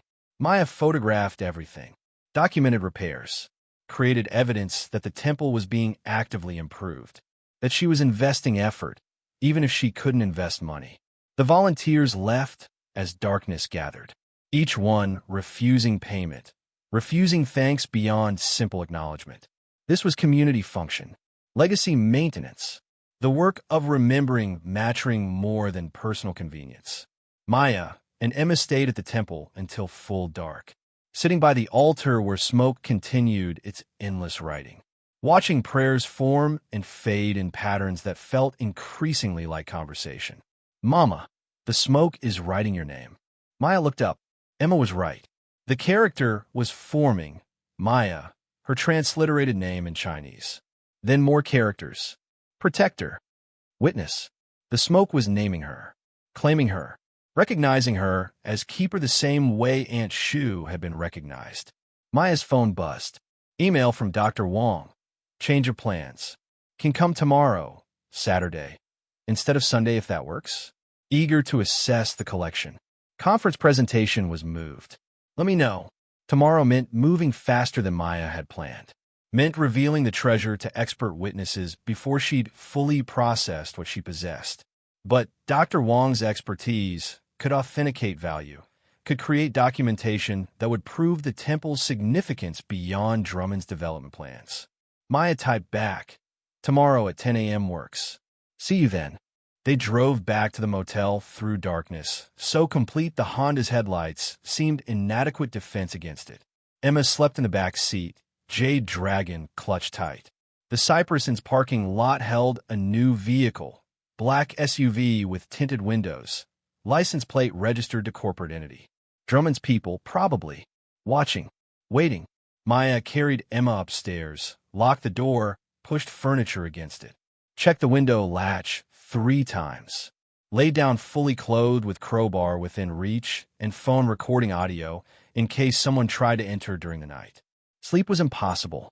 She dozed in fragments, jolting awake at every sound. At 2:34 a.m., footsteps in the hallway. At 3:15, a door opening and closing. At 4:47, an engine starting in the parking lot. When dawn finally came, Maya felt like she'd been awake for weeks. Saturday morning brought Dr. Patricia Wong and 2 associates in university van loaded with conservation equipment. Dr. Wong was 60-ish, compact, moving with energetic precision that suggested someone perpetually late for important appointments. "Ms. Chen, thank you for the opportunity. This is James Fletcher, conservation specialist, and Yuki Tanaka, photographer and documentation expert." They followed Maya to the temple. Dr. Wong stopped short when she saw it, her professional demeanor cracking into something like wonder. "It's still standing. After everything, it's still standing. You know about this temple?" "Know about it. I wrote my dissertation on Chinese gold rush heritage sites. This temple was listed as destroyed in 1985 after arson attempt. I thought it was gone." Maya felt ice form in her stomach. "Arson attempt. Someone tried to burn it down. Your great-aunt fought them off with a shotgun, according to county records. She was arrested, charges were dropped, but the incident report said the building was too damaged to save. I visited the site in 1987, found only foundation stones, which meant Aunt Shu had rebuilt, had reconstructed the temple after violence nearly destroyed it, had maintained silence about the reconstruction to protect it from further attack." Maya led them to the prayer chamber. Dr. Wong's gasp echoed in the small space. Oh my God! Oh my God! She approached the nearest crate with hands that shook. This is impossible. This is... She opened crate after crate, examining contents with expertise that cataloged era, origin, significance. James photographed everything. Yuki took notes in precise shorthand. After 90 minutes, Dr. Wong sat down hard on the stone floor. Do you understand what you have here? Valuable artifacts. Cultural treasury. The largest intact collection of Chinese immigrant artifacts ever discovered in North America. These pieces represent wealth Chinese workers sent back to community for protection, for preservation. This isn't personal fortune. This is communal legacy. She pulled out her laptop, began preliminary valuation. Her hands flew across keys, accessing databases, comparing similar pieces, estimating worth. Finally, she looked up. Conservative estimate, authenticated and properly sold. $549 million. The number hit Maya like physical force. $549 million. More money than she could conceptualize. More than generational wealth. More than solving every problem. More than imaginable. That's impossible. It's unprecedented. But you have authenticated Qing Dynasty Imperial Jade. You have paintings by masters whose work trades for tens of millions. You have gold coins from Spanish galleons that collectors would kill for. You have porcelain that museums would empty their acquisition budgets to own. Dr. Wong stood, began pacing. This can't be sold as individual pieces. This is cultural heritage. This belongs in museums, in community hands. This tells story of Chinese immigration that's been systematically erased. Maya's mind struggled to process. The treasure could solve everything: custody, liens, Emma's future, her own stability. But Dr. Wong was talking about responsibility beyond individual need, about legacy that transcended personal crisis. What do you recommend? Document everything. Authenticate through university channels. Then we make this temple a heritage site. We create museum-quality exhibition. We tell the story these prayers have been writing for 145 years. That takes time I don't have. The custody hearing is Friday. The liens are due in 87 days. Drummond is pressuring the county to condemn the property. Dr. Wong's expression was fierce. Then we work fast. I'll mobilize UC Berkeley's Asian American Studies Department. We'll get emergency heritage designation. We'll make this temple so publicly visible that Drummond can't touch it without facing national outcry. She pulled out her phone, began making calls. Within hours, she'd assembled response team, historians, conservators, cultural advocates, journalists who specialized in heritage preservation stories. By evening, the temple was swarming with experts. Photographing, documenting, creating inventory that would establish historical significance beyond any developer's ability to dismiss. Dr. Wong approached Maya as sunset painted the mountains copper. I've contacted the National Trust for Historic Preservation. They're fast-tracking emergency designation. I've also contacted Asian American advocacy organizations. They're preparing press release.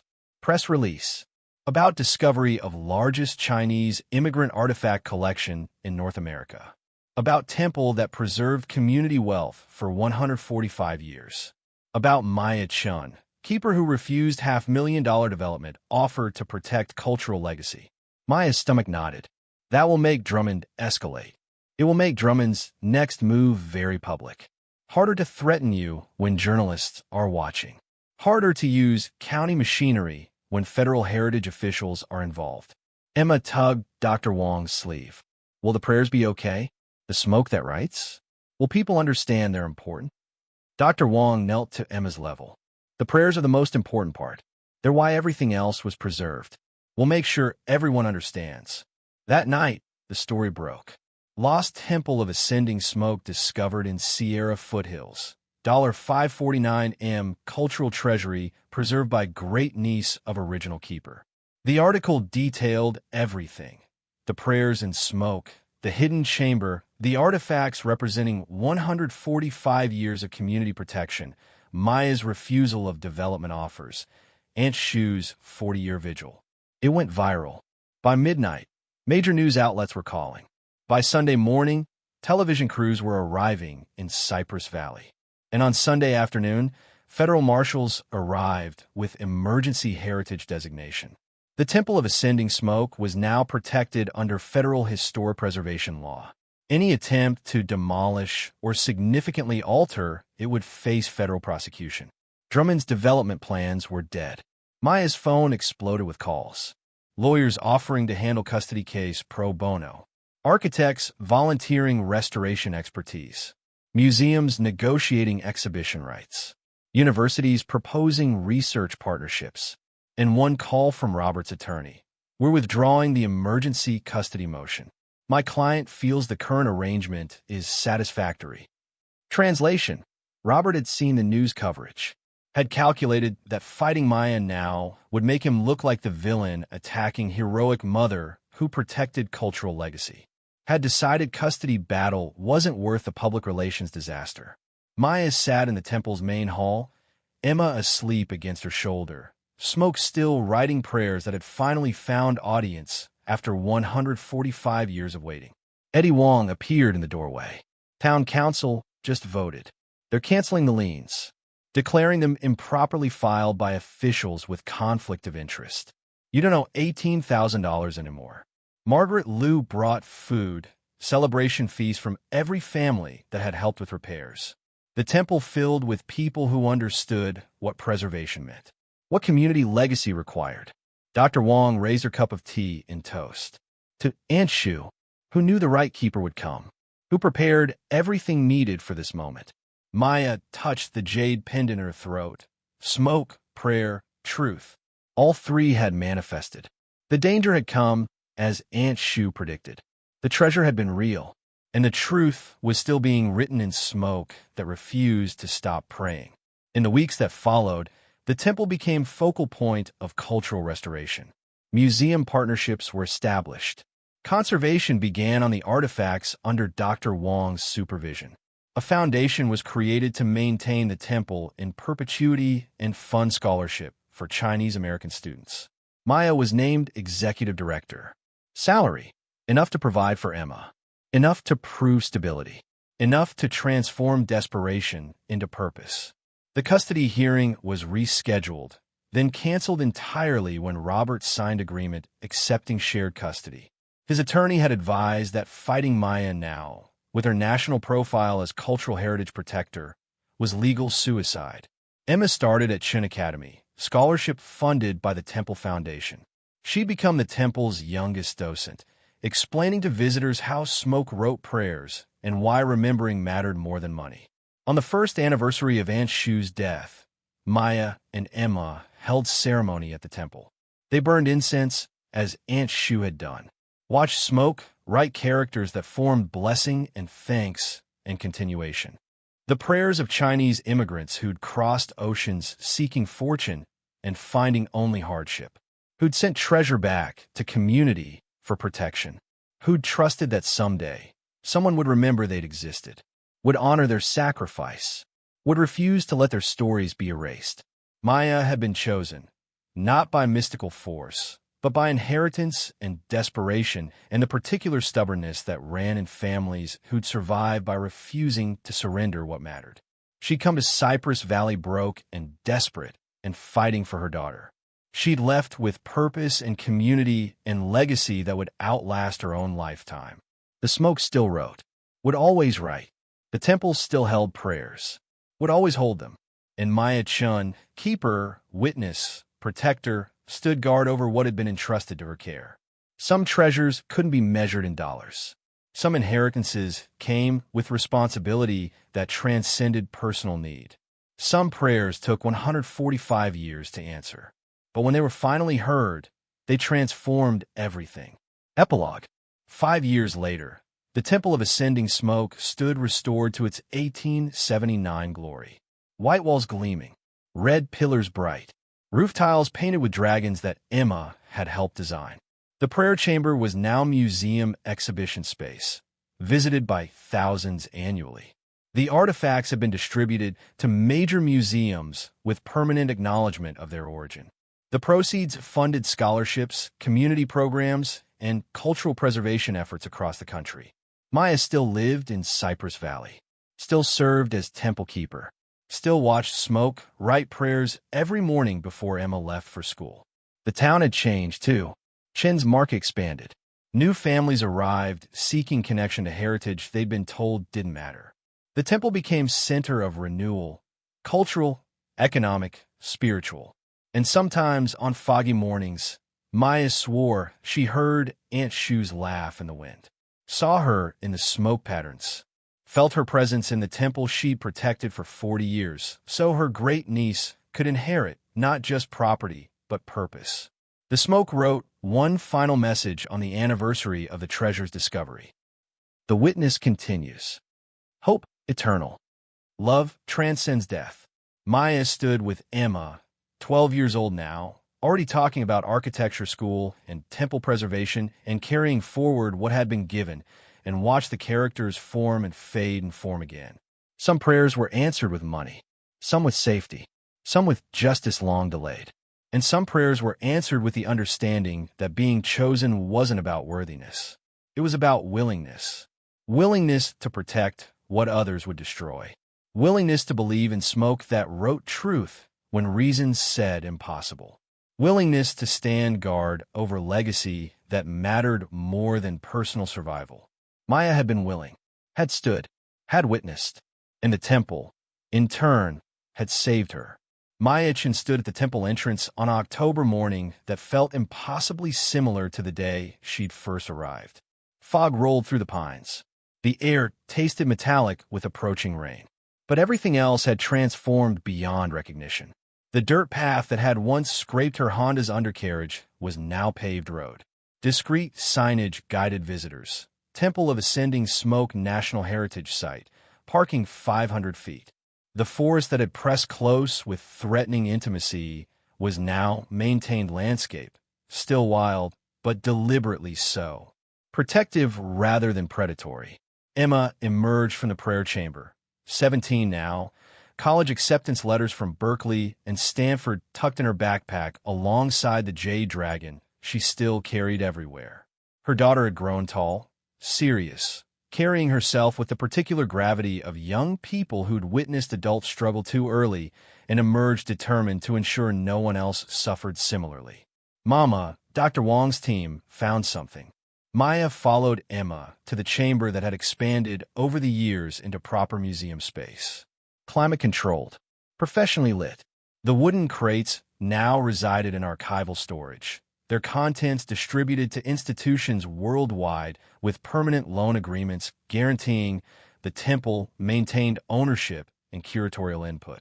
Dr. Patricia Wong, 70 now, officially retired but incapable of actually stopping work, stood before the altar with expression Maya had learned to recognize. Discovery. The particular excitement of historians who'd spent careers searching and finally found. We were doing routine conservation assessment on the incense burner, the main one from the original altar. Dr. Wong gestured to the ancient ceramic piece sitting on examination table, dragon decoration still gleaming despite centuries of use. James noticed the base was hollow. Not unusual. Many burners had ash collection chambers, but this one had false bottom. She lifted a jade panel from the burner's base. Beneath it, a compartment maybe 6 inches deep. Inside, wrapped in silk that had somehow survived 145 years sealed away from oxygen and light, was a journal. The cover was red leather, Chinese characters tooled in gold that had faded to whisper. Witness's diary. Maya's hands trembled as Dr. Wong carefully opened it. The pages were rice paper, covered in elegant calligraphy that varied across entries. Different hands, different eras, different witnesses recording their tenure as keepers. The first entry was dated 1879. My name is Chen. I have been chosen as the first witness. The temple was completed today. We built it with money our brothers sent back from the railroads, from the mines, from the fields where they died building someone else's country. We built it to hold their prayers because the Christian churches wouldn't accept us. The Buddhist temples were too far. We needed sanctuary that understood our particular desperation. But the prayers that came were dangerous. Prayers for vengeance against bosses who beat us. Prayers for justice against laws that forbade us from owning land, from bringing our wives, from being buried in the same cemeteries as white men. Prayers filled with rage that, if released, might manifest in a violence we couldn't control. So we made decision. The temple would hold the prayers, store them in walls, let the smoke write the words, but never let the words reach heaven. We would witness the suffering without allowing suffering to transform into destruction. I don't know if this is right. I don't know if prayers should be imprisoned. But I know what happens when desperate men with nothing to lose decide violence is the only language power understands. I saw in the gold fields. Saw it end with our brothers hanging from trees while sheriffs looked the other way. So I witness. I burn incense every day. I watch smoke write rage and grief and hope that cannot be released. I carry this burden so our community doesn't carry worse. May the next witness forgive me for passing this weight forward. Maya felt tears on her face. The first keeper had been Chen. Her family, her ancestor who'd made impossible choice, contain the prayers or risk the violence they might unleash. Dr. Wong turned pages carefully. Entry after entry spanning generations. 1891. My name is Wei Mei. First woman keeper. The men said women couldn't witness. I proved them wrong by refusing to leave when my husband died. The smoke writes the same regardless of who watches. 1923. Name is William Chen. American-born. My father was first witness. He told me stories about the gold fields, about why the prayers must stay contained. I thought he was superstitious old man. Then I spent one night in the temple during full moon. The smoke didn't just write, it spoke. Voices of the dead asking why we'd imprison their hope. I couldn't answer. Still can't. But I maintained the vigil. 1956. Lin Shuhua here. Came from Taiwan with my sister after the war.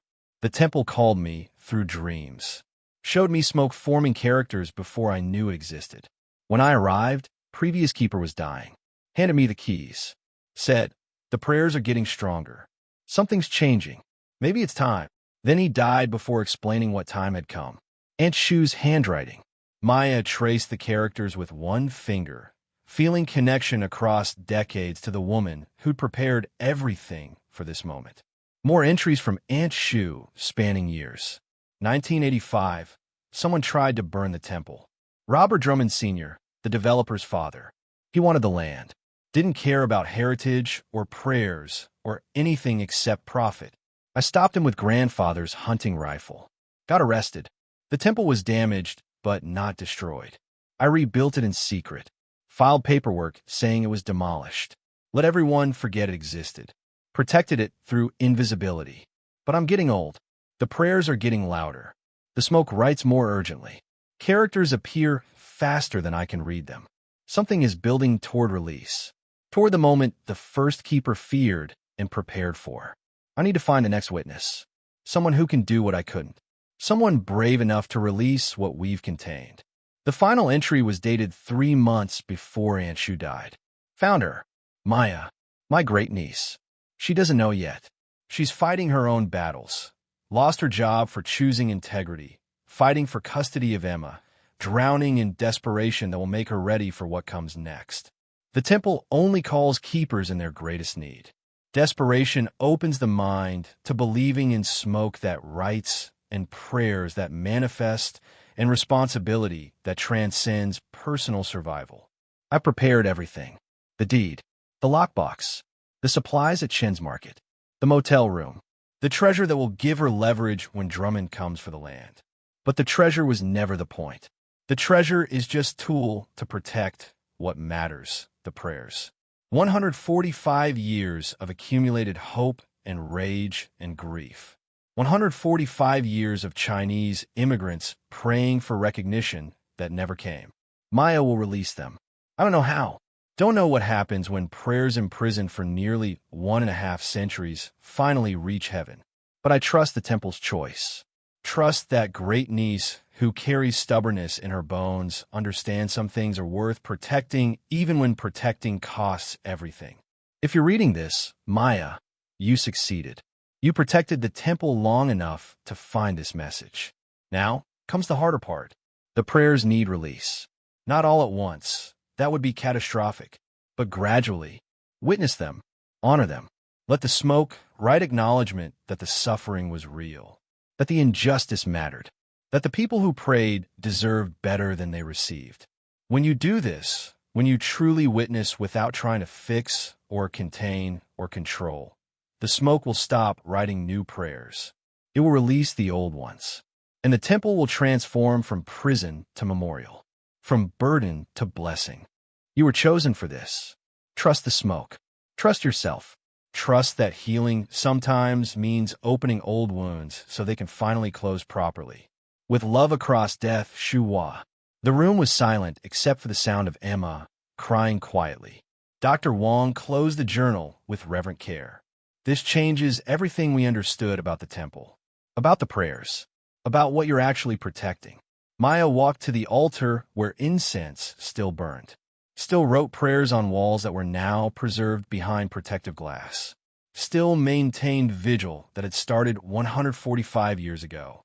She thought about the first keeper's choice, about generations who'd witnessed suffering without release, about Aunt Shu's spending 40 years preparing for successor who could finally do what previous keepers couldn't. How do I release them? Maya's voice was barely audible. How do I honor prayers without unleashing the rage they contain?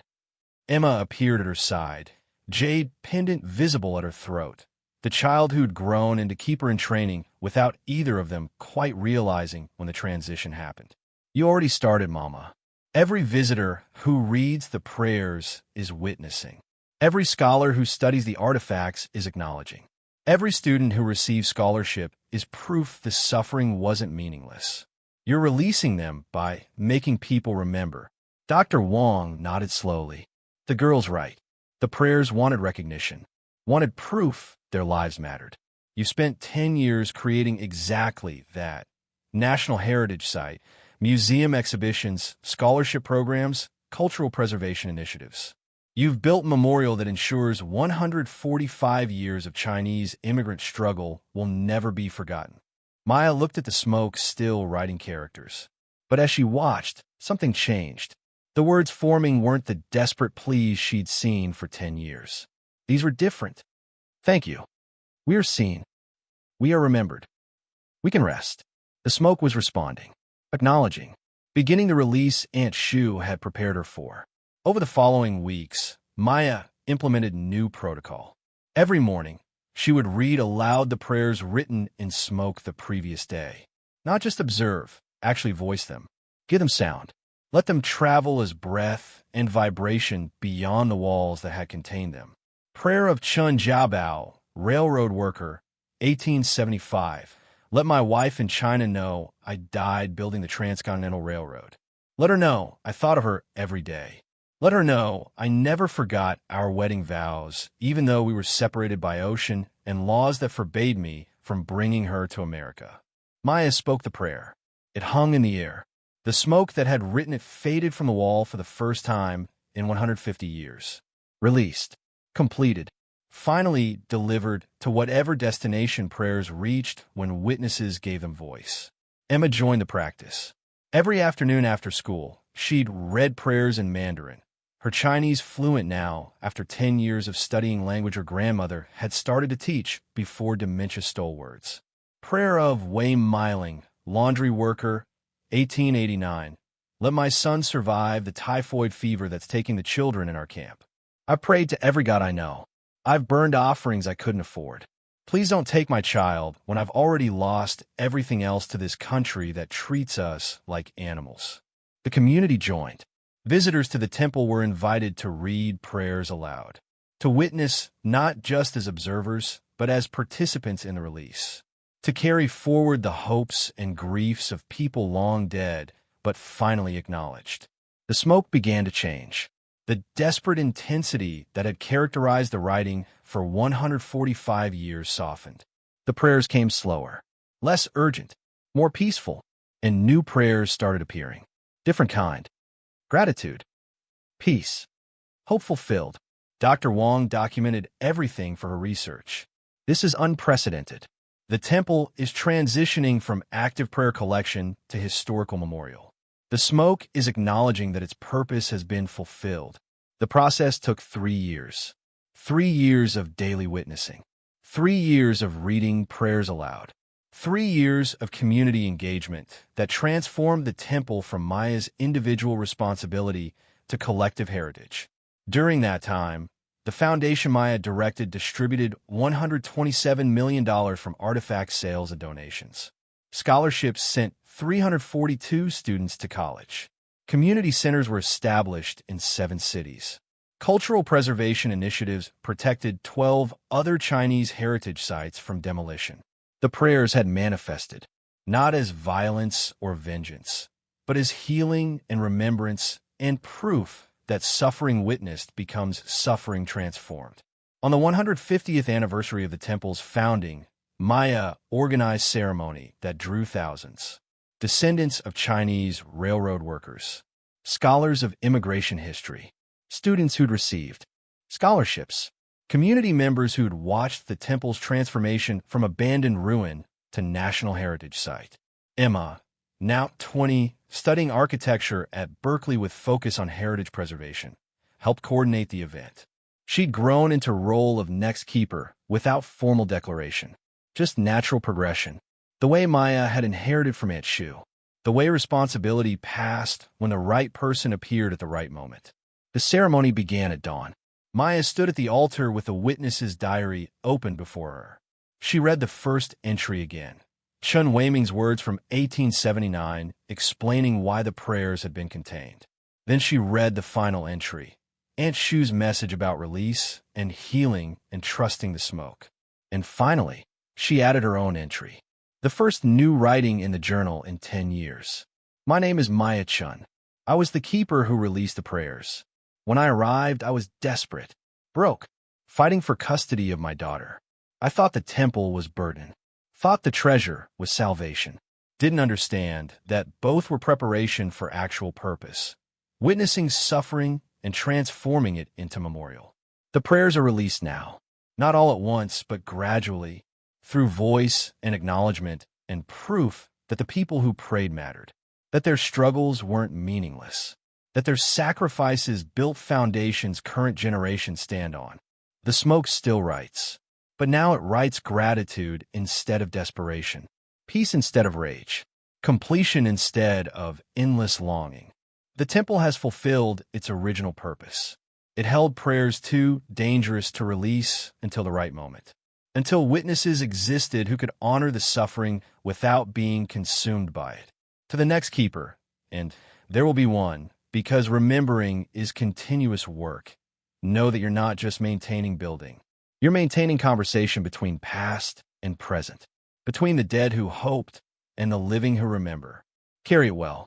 The weight is real, but so is the honor. With gratitude to Aunt Shu, who prepared everything. With love to Emma, who will carry forward what I began. With respect to all the witnesses who came before, who bore the burden when release wasn't possible. The smoke writes truth. Truth witnessed becomes truth healed. Healing witnessed becomes hope renewed. May it ever be so. Maya closed the journal, placed it back in the altar's hidden compartment where the next keeper would find it decades from now when their moment came. The ceremony continued through the day. Prayers read aloud, stories shared, names spoken of people who'd been forgotten but were now remembered. The smoke rose from hundreds of incense sticks, writing characters that formed blessing and release and completion. As sunset painted the mountains in shades of amber and gold, the smoke wrote one final message. Characters so large they covered the entire wall. Mission completed. Witnesses released. Love transcends all. Then the incense that had burned for 150 years, that had supposedly been eternal, impossible, supernatural, finally burned out. The stub disintegrated to ash. The smoke ceased. The wall went silent. After 150 years, the prayers had finished. The witness had completed its vigil. The temple had transformed from prison to memorial to completed chapter. Maya felt it like physical presence leaving, the weight she'd carried for 10 years lifting. The responsibility passing not because she'd abandoned it, but because she'd fulfilled it. Emma stood beside her, tears on her face. Is it over? The original mission is over. Now we begin the next phase, maintaining memory of what was released, teaching future generations why it mattered, ensuring the prayers that were finally heard are never forgotten. Dr. Wong approached with camera, having documented the moment the smoke stopped. In 40 years of studying Chinese-American history, I've never witnessed anything like this. The temple achieved its purpose, rare for any institution, unprecedented for one built on suffering. The crowd began to disperse as darkness gathered, but many stayed, sitting in the temple, standing in the courtyard, maintaining vigil not because they had to, but because the space felt sacred, felt like being present for ending and beginning simultaneously. Maggie Chen, now 93, still running the Cypress Inn with fierce independence, found Maya in the darkness. Shuwa will be proud. She knew you could do it. Knew you had strength to release what others could only contain. I almost sold to Drummond. First week I was here, I almost took the money and ran. But you didn't. You stayed. You witnessed. You chose the hard path because it was the right path. That's what keepers do. Maya thought about the woman she'd been 10 years ago. Desperate. Broke. Fighting for survival. She'd come to Cypress Valley with $342 and a daughter and no plan beyond temporary shelter. She was leaving, though not really leaving, because the temple would always be her responsibility. With Emma thriving, with career she loved, with community that sustained her, with proof that choosing integrity over convenience eventually leads somewhere worth going. The temple had saved her, but she'd also saved it. Reciprocal salvation, the way all meaningful relationships worked. Weeks later, structural engineers delivered final assessment. The repairs Maya's volunteers had done 10 years ago, combined with ongoing maintenance and professional restoration, had stabilized the temple indefinitely. With proper care, it would stand another 150 years. Would witness new generations learning the stories of old ones. Would serve as a memorial that ensured Chinese immigrant sacrifice wouldn't be forgotten. The witness's diary would be displayed in climate-controlled case. Visitors could read entries from all the keepers, could understand the weight that had been carried, could appreciate the courage required to finally release what had been contained. Maya's entry would be the longest, not because her tenure had been most important, all the witnesses had been equally crucial, but because her decade had marked the transition from containing to releasing, from burden to completion. Emma was already talking about her own entry someday, about becoming next official keeper after college, about carrying forward work that felt less like obligation than calling. The Foundation's board asked Maya to continue as executive director. She agreed, but with modification, she'd split time between Cypress Valley and San Francisco, where Robert had finally apologized, had admitted that fighting her had been about his own insecurity rather than Emma's welfare, had proposed actual co-parenting instead of strategic warfare. It was too late for reconciliation. Some bridges burned too thoroughly for rebuilding. But it was early enough for civility. For both of them prioritizing Emma's well-being over their own pride. Emma would attend Berkeley, would study architecture like her mother, would learn heritage preservation from Dr. Wong, would prepare for the day she'd add her entry to the witness's diary and take responsibility for a memorial that required tending. The cycle continuing. Keeper training keeper. Generation preparing generation. The work of remembering never ending, because forgetting was always one generation of neglect away. On Maya's final night in the temple before returning to San Francisco, she sat alone in the prayer chamber. The walls were clean now. The smoke stains had been professionally preserved under protective coating, but no new prayers appeared. The work was done. She pulled out her phone, scrolled through photos from 10 years. The first day at the temple. Emma Small, both of them desperate. The volunteers repairing the building. The day the treasure was discovered. The moment Dr. Wong confirmed its value. The news coverage. The heritage designation. The ceremony releasing the prayers. A decade compressed into digital images. Evidence of transformation that felt impossible to believe had actually happened. Her phone buzzed. Text from Emma. Mama, are you coming home? I made dinner. Well, I ordered dinner, but I paid for it, which counts as making it. Home. The word settled warm. Home was the apartment in San Francisco that Emma had helped decorate. But home was also the temple, the motel room where they'd stayed those first desperate weeks, the community that had formed around them, the prayers they'd witnessed together. Home was multiple places, multiple states of being, the gift of having enough so that scarcity's single-minded focus could expand into abundance's generous distribution. Maya locked the temple carefully, touched the door gods whose painted faces had been restored to bright glory, felt the weight of responsibility settling, not oppressive burden, but steady presence, the knowledge that she was part of something larger than herself, connected to past and future through present choices. She drove back to San Francisco with Emma beside her.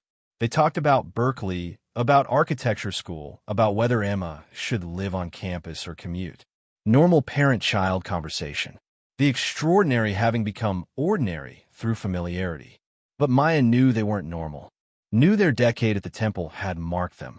Had taught them that smoke could write prayers. That desperate hope, imprisoned, could be released through witnessing. That cultural legacy mattered more than individual comfort. They'd been chosen, or they'd chosen, or choice and selection were the same thing when examined from sufficient distance.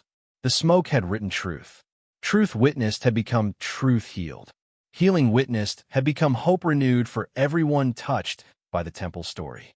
And Maya Chen, keeper, witness, releaser of prayers, had learned that inheritance came in forms beyond property.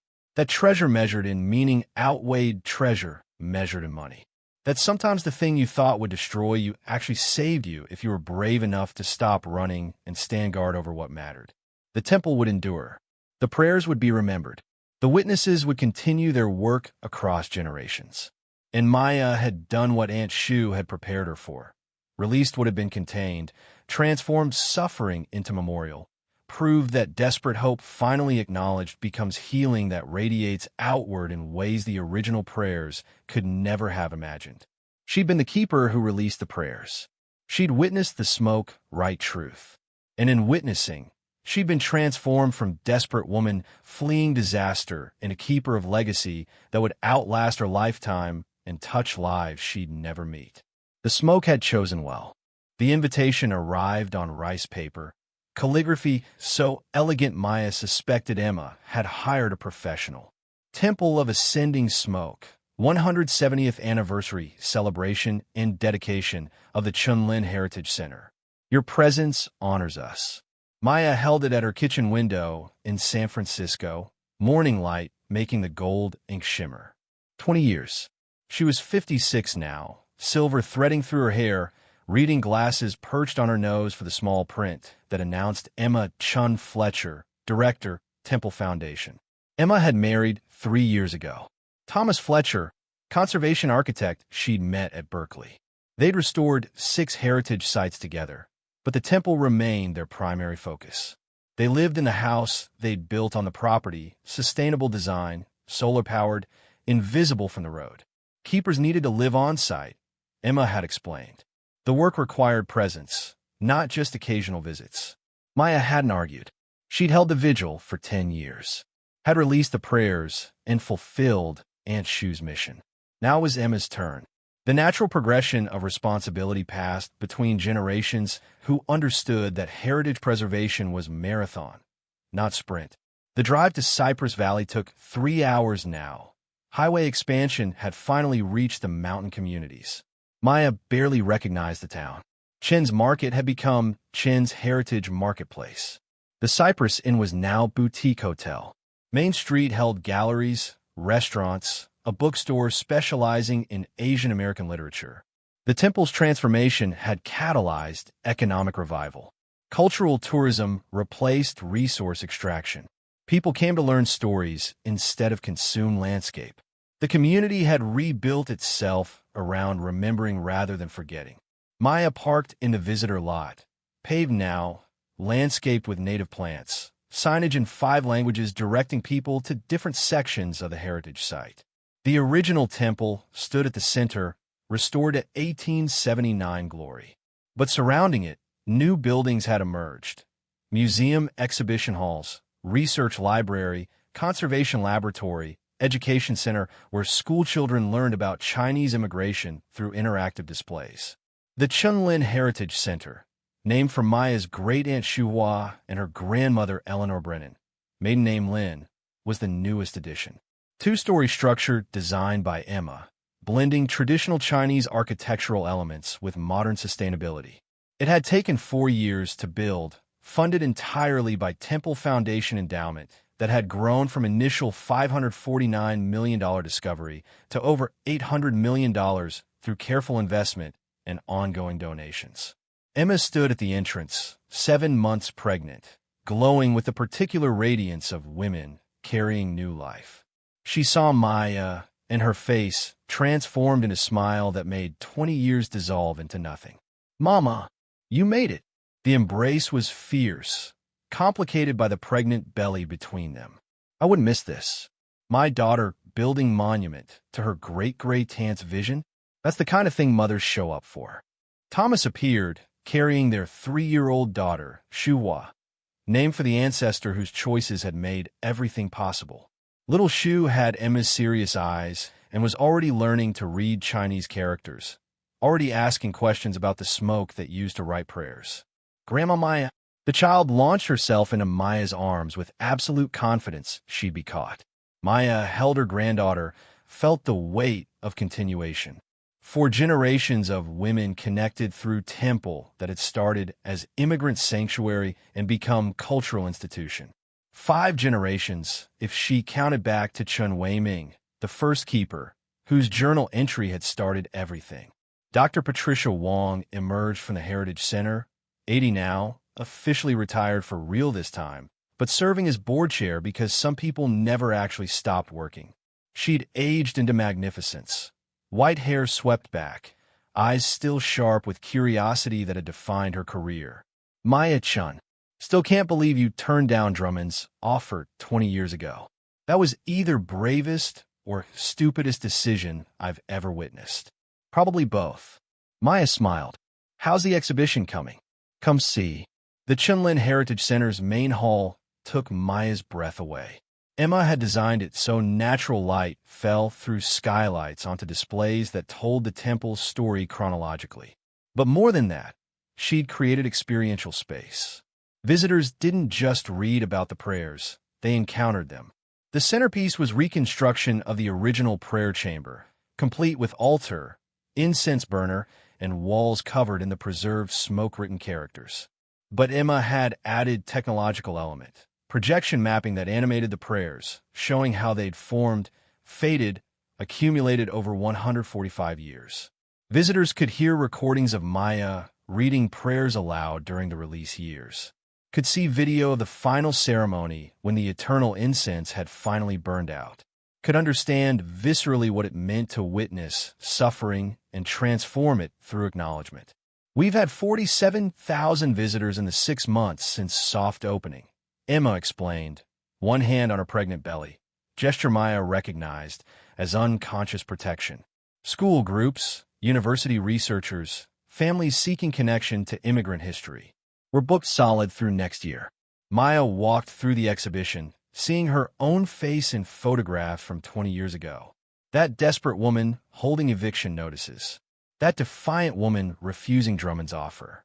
That transformed woman reading prayers aloud, releasing what had been contained. She barely recognized herself.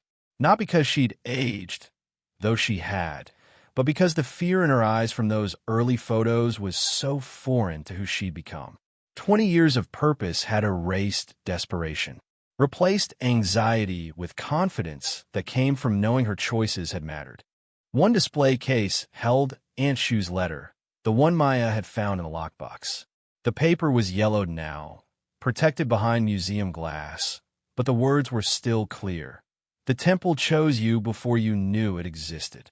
Beside it, Maya's own entry in the witness's diary, her handwriting careful, explaining the release of the prayers. And beside that, a new entry in Emma's distinctive script. Maya leaned close to read. My name is Chen Fletcher. I am a keeper who builds forward. My mother released the prayers. Now I ensure their legacy continues through education, preservation, and community building. The temple is no longer burden or prison or even active sanctuary. It is memorial and teaching tool and proof that remembering transforms suffering into wisdom. I write this entry while pregnant with my second child, my first son.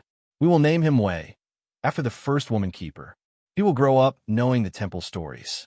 Will understand that his family has been entrusted with responsibility that transcends personal ambition. The smoke no longer writes new prayers, but we continue writing the story of what happened here. We continue witnessing. We continue honoring those who prayed and those who held the prayers until release was possible. To the next keeper, there will be one, though perhaps not for generations. Know that the work evolves but never ends. Each era requires different form of witnessing. Trust that you'll understand what your moment demands. With gratitude to Aunt Shu who prepared, to Mama who released, and to all the witnesses who carried impossible weight with grace. Maya's eyes burned. She touched the glass case gently, felt pride so fierce it was almost painful. When did you write that? Last week. Figured the Heritage Center opening was good moment to officially claim the role. Emma smiled. I've been keeper in practice for years. Seemed right to make it official. The anniversary celebration that afternoon drew hundreds. Descendants of Chinese railroad workers who'd prayed in the original temple. Scholars who'd built careers studying the site. Community members whose lives had been changed by Temple Foundation scholarships and programs. Dr. Wang's students, now professors themselves, teaching new generations about immigration and heritage and remembering. Mayor Chen, Eddie Wang's daughter, elected 5 years ago, gave speech about how the temple had catalyzed Cypress Valley's transformation. How cultural preservation had proven more economically sustainable than resource extraction. How remembering the past had built foundation for the future. Emma unveiled permanent exhibition about the witness's diary, complete with English translations of every entry. Visitors could read Chen Weiming's 1879 anguish about containing prayers, Wei Mei's 1891 defiance of gender expectations, Aunt Shu's 1985 determination after the arson attempt, Maya's 2014 account of release, Emma's 2024 commitment to continuation, an unbroken chain of witnesses, each doing what their moment required. As sunset painted the mountains in familiar amber and gold, Maya found herself alone in the original temple. The preservation team allowed her access others didn't have, keeper's privilege, even though Emma held the role now. She stood at the altar where incense no longer burned. The walls still held the smoke-written characters, preserved behind protective coating. But they no longer glowed with desperate urgency. They become historical artifact, evidence of suffering that had been witnessed and transformed. Maya pulled out her phone, opened the voice memo app. She'd done this occasionally over the years, recording thoughts for Emma, for future keepers, for herself, creating oral history to supplement the written record. December 2034. 20 years since I first arrived at this temple. I was broke, desperate, fighting for custody of Emma. I thought the temple was burden. Thought Aunt Shu had cursed me with worthless property and impossible responsibility. I was wrong about everything except the responsibility part. That was real, is real, will always be real because heritage preservation isn't project you complete. It's commitment you maintain. But I wasn't cursed. I was saved. The temple gave me purpose when purpose was the only thing I had left to lose. Gave me community when isolation was destroying me. Gave me proof that choosing integrity over convenience eventually leads somewhere worth going. The prayers are released now. The smoke has stopped writing. The mission Aunt Shu prepared me for is complete. But the work continues through Emma, through the Heritage Center, through thousands of visitors who learn that Chinese immigrants built this country while being denied the rights and recognition they deserved. Their prayers were answered, not the way they imagined. None of them lived to see justice. But their suffering was witnessed. Their names are remembered. Their sacrifices inform how we build more equitable future. That's what the smoke wrote in the end. Not vengeance, not even justice, just acknowledgement, proof that their lives mattered. And that was enough to transform 145 years of imprisoned hope in a healing that radiates outward in ways none of us could have predicted. The temple chose well, and Shu prepared well. I witnessed as best I could. Emma builds forward with vision I never possessed. And somewhere, I hope Chen Wei-ming and all the witnesses who came after are at peace, knowing their impossible burden was finally set down with honor. Maya saved the recording, uploaded it to the digital archive Emma maintained. Future researchers would find it someday, would hear her voice across years or decades, would understand that heritage preservation required human decision-making at crucial moments. Emma appeared in the doorway, little Shuhua asleep on her shoulder. Ready to go? Thomas is making dinner. Nothing fancy, just family. Family. The word that had felt so fragile 20 years ago when Robert was using courts to take Emma away. Now was solid, expanded, secure. Maya took one last look at the temple that had saved her by demanding she save it. Then she followed her daughter, now keeper, now mother, now builder of legacies, into the evening that smelled like pine and approaching rain and possibilities that unfolded when you chose to witness suffering instead of looking away. The smoke no longer wrote, but the story continued, and that was exactly as it should be.